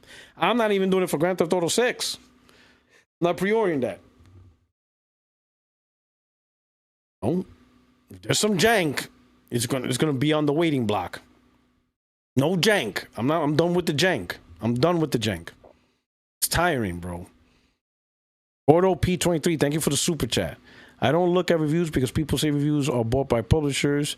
Then people review bomb stuff. So what am I supposed to believe? That's why it's dumb. I agree. I don't do that. There's enough content out there where you don't need a review. You could just look at the streams. You could look at videos. There's more than enough to look at a game and decide for yourself if that's something you want to play. Oh, Mary Wilcox. Oh, yeah, I have faith in Sucker Punch, but I'm not willing to put my money on it. I'm just going to wait until, like I said, it's digital, so I don't need to pre-order games. It's not like, pre-order. In a digital world, pre-order doesn't even make sense. Like, what's the point of a pre-order? I mean, maybe if you want to play the minute it's released, so you have a pre-download, but for the most part, pre-orders was during a time when you bought physical and you wanted that guaranteed copy day one. That was the pre-order value, right? You put $5 down and you got your copy pre-order, so that way the day the game comes out, you walk to GameStop, pay the rest of the money, or if you already paid it off, you just grab your copy before it runs out. You could some big games run out and you have to wait like a week for the next shipment to come in. Digital, that doesn't apply. So I don't have to worry about that. I look at the game, everything's fine. It's not jank. Purchase, download. Wait whatever time it takes to download. Until then, play another game. I'm not that pressed. Top 3 superhero-based games. Superhero-based games? Top 3 superhero-based. Okay. Number 1. Batman Arkham City. Batman fan, boy. Batman Arkham City. Number 2. Spider-Man.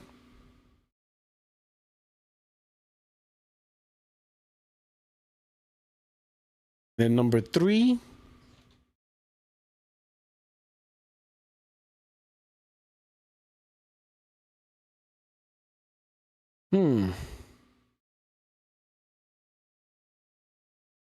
Problem is, I love Infamous. Spider-Man 2's dope. Like, that's hard crackdown.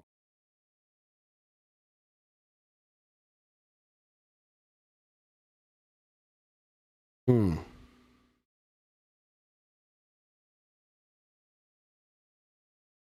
know what? I'm not going to name Spider-Man 2 because Spider-Man 1 and 2 are both great. So that's the second spot. Spider-Man 1 and 2. Second. Number 3, Infamous. Can't say if it's Infamous 1 or 2, though. I'll just say Infamous. Infamous is great, man. Oh, hold on. Because I got to go deeper in the archive.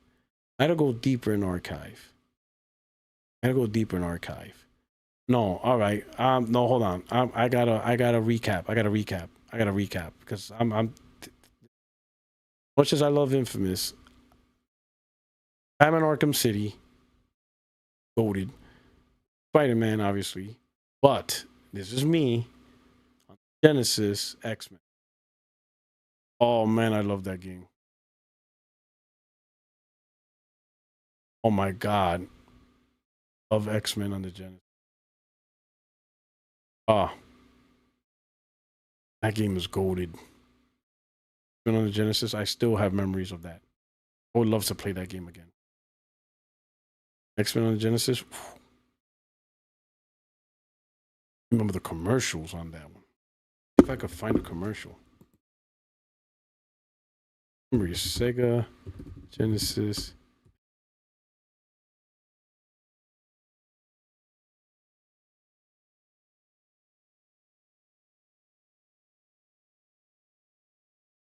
Is it? Is this it?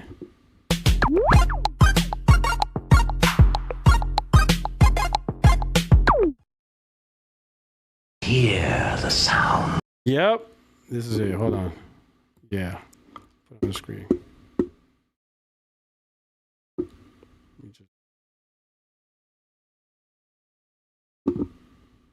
Hear the sound. Razor sharp adamantium claws make when they extract their revenge.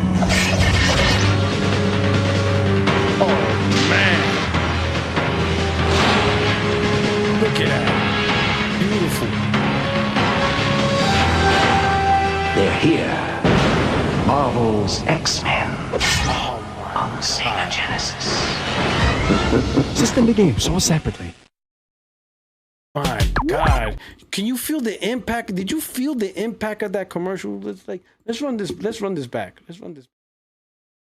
Feel the impact of the commercial. Like, you can feel it. Like, feel it. Like, feel the commercial. Put your headsets on. Feel it. Hear the sound razor-sharp adamantium claws make when they extract their revenge.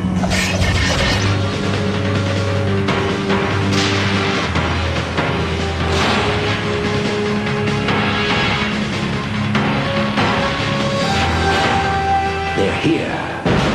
Marvel's X-Men on Sega Genesis. God, System to game sold separately.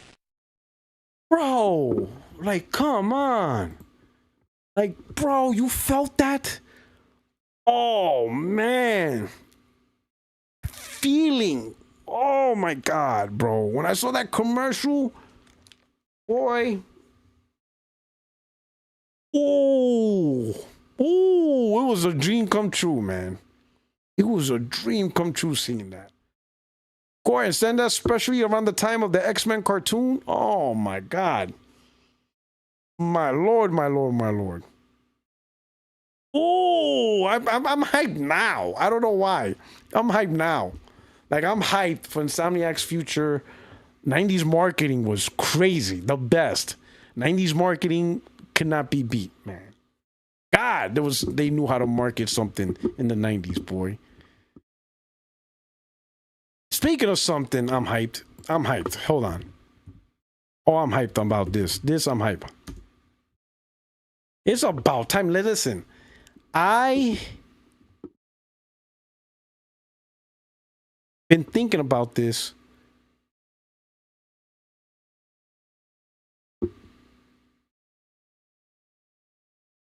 I've been thinking about this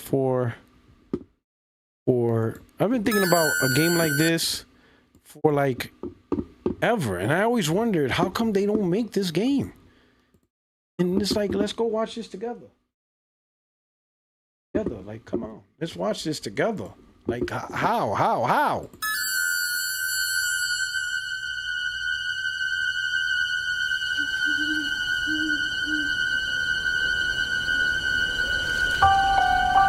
A quiet town, just like hundreds of other small towns all across America. A town just like yours. But it was here on October 31st, 1963. No motive, no warning, no provocation, just senseless death. I met him 15 years ago.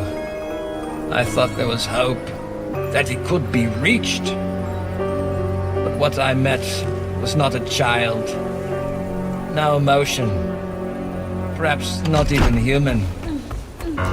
15 years later, he returned home.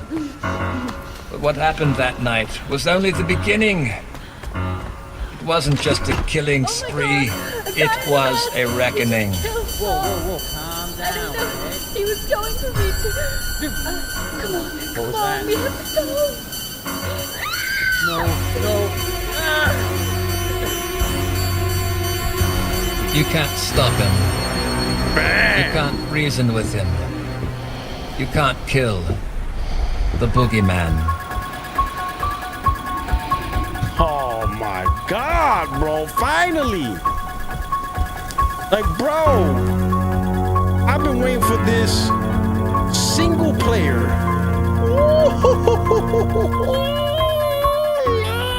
Yo, doesn't that music bring you chills? Like, doesn't it bring you chills?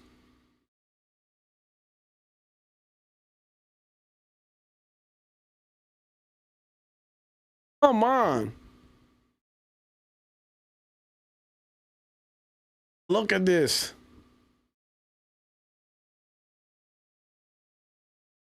Oh my God.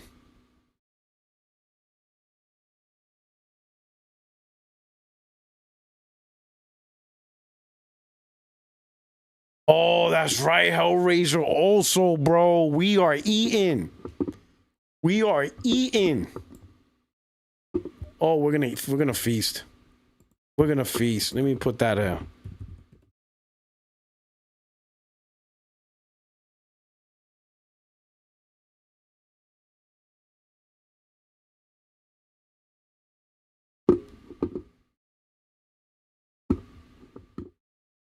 Probably gonna get my channel banned, but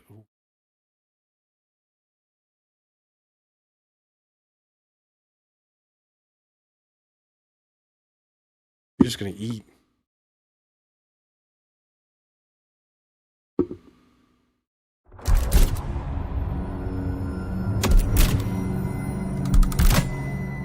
You have a void. Oh. Whoa, whoa, oh my god, whoa. Oh man, damn it.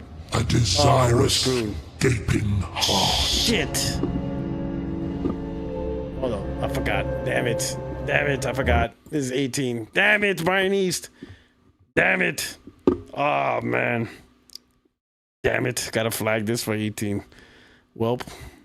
Forgot. Oh god. Yo.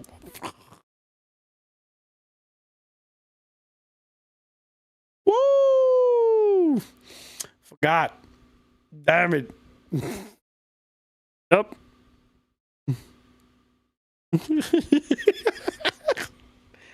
Yep. Yep. Oh boy.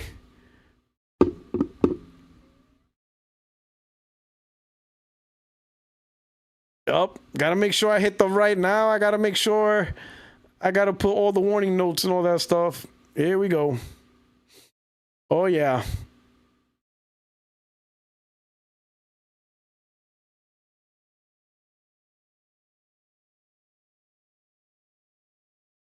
Oh Lord. I completely forgot. Oh man. Now they're gonna call me Gooner. They're gonna be like, we gooning. Oh Lord, 60 Frames Gooner podcast. Oh man. He said, thank God my son wasn't here. I completely forgot. This is Hellraiser. What was I thinking? Oh man, I was so excited to show it, and then I'm like, damn it, I forgot.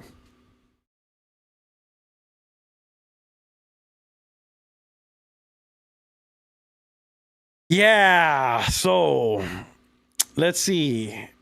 We got Chill Will.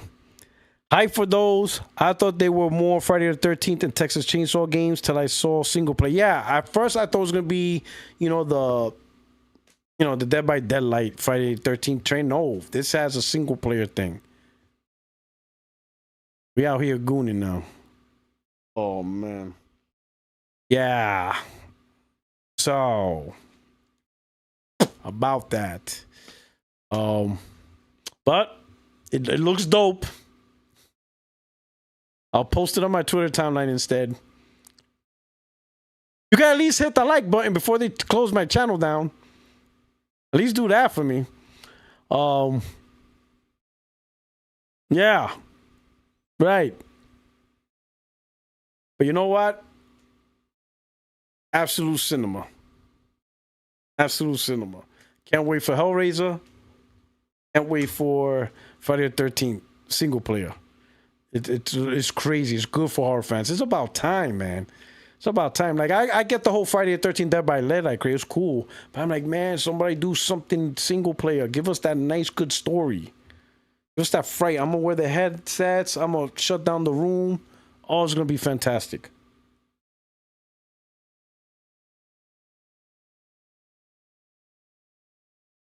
Hype for those. All right. All right. You know what? I think I've been on long enough. 9 p.m. I've been on since 5:30, right? I think you guys been on for a while. I think this is a good way to say thank you so much for rocking out for the channel. I want to thank everyone who participated in Disagreement Day and everybody hopped up online. Really appreciate you guys for participating. I saw the post. Thank you for the feedback on the post I put here on YouTube. If you haven't, please check out my post. I'm asking for people, you would like to see as guests. Some of y'all wilding out, asking for guests that you know damn well ain't gonna show up, but hey, at least you're mentioning, keep adding names, and I'll do my best to see who I could get on and schedule.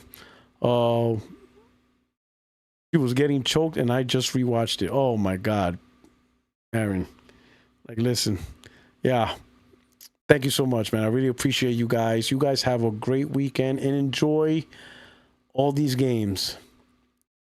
I'll figure out what happens with my little 10-second Hellraiser clip. We'll see. We'll see how that goes. Yeah. Anyway, the only friend is YouTube streets. The only friend is YouTube streets. PUERTOROCK77, and we are out of here. Peace. Well, I'm out of here, not we. There's no podcast. It's just me. I'm out of here. You guys take care. And don't forget to hit the like button. Take care. Peace.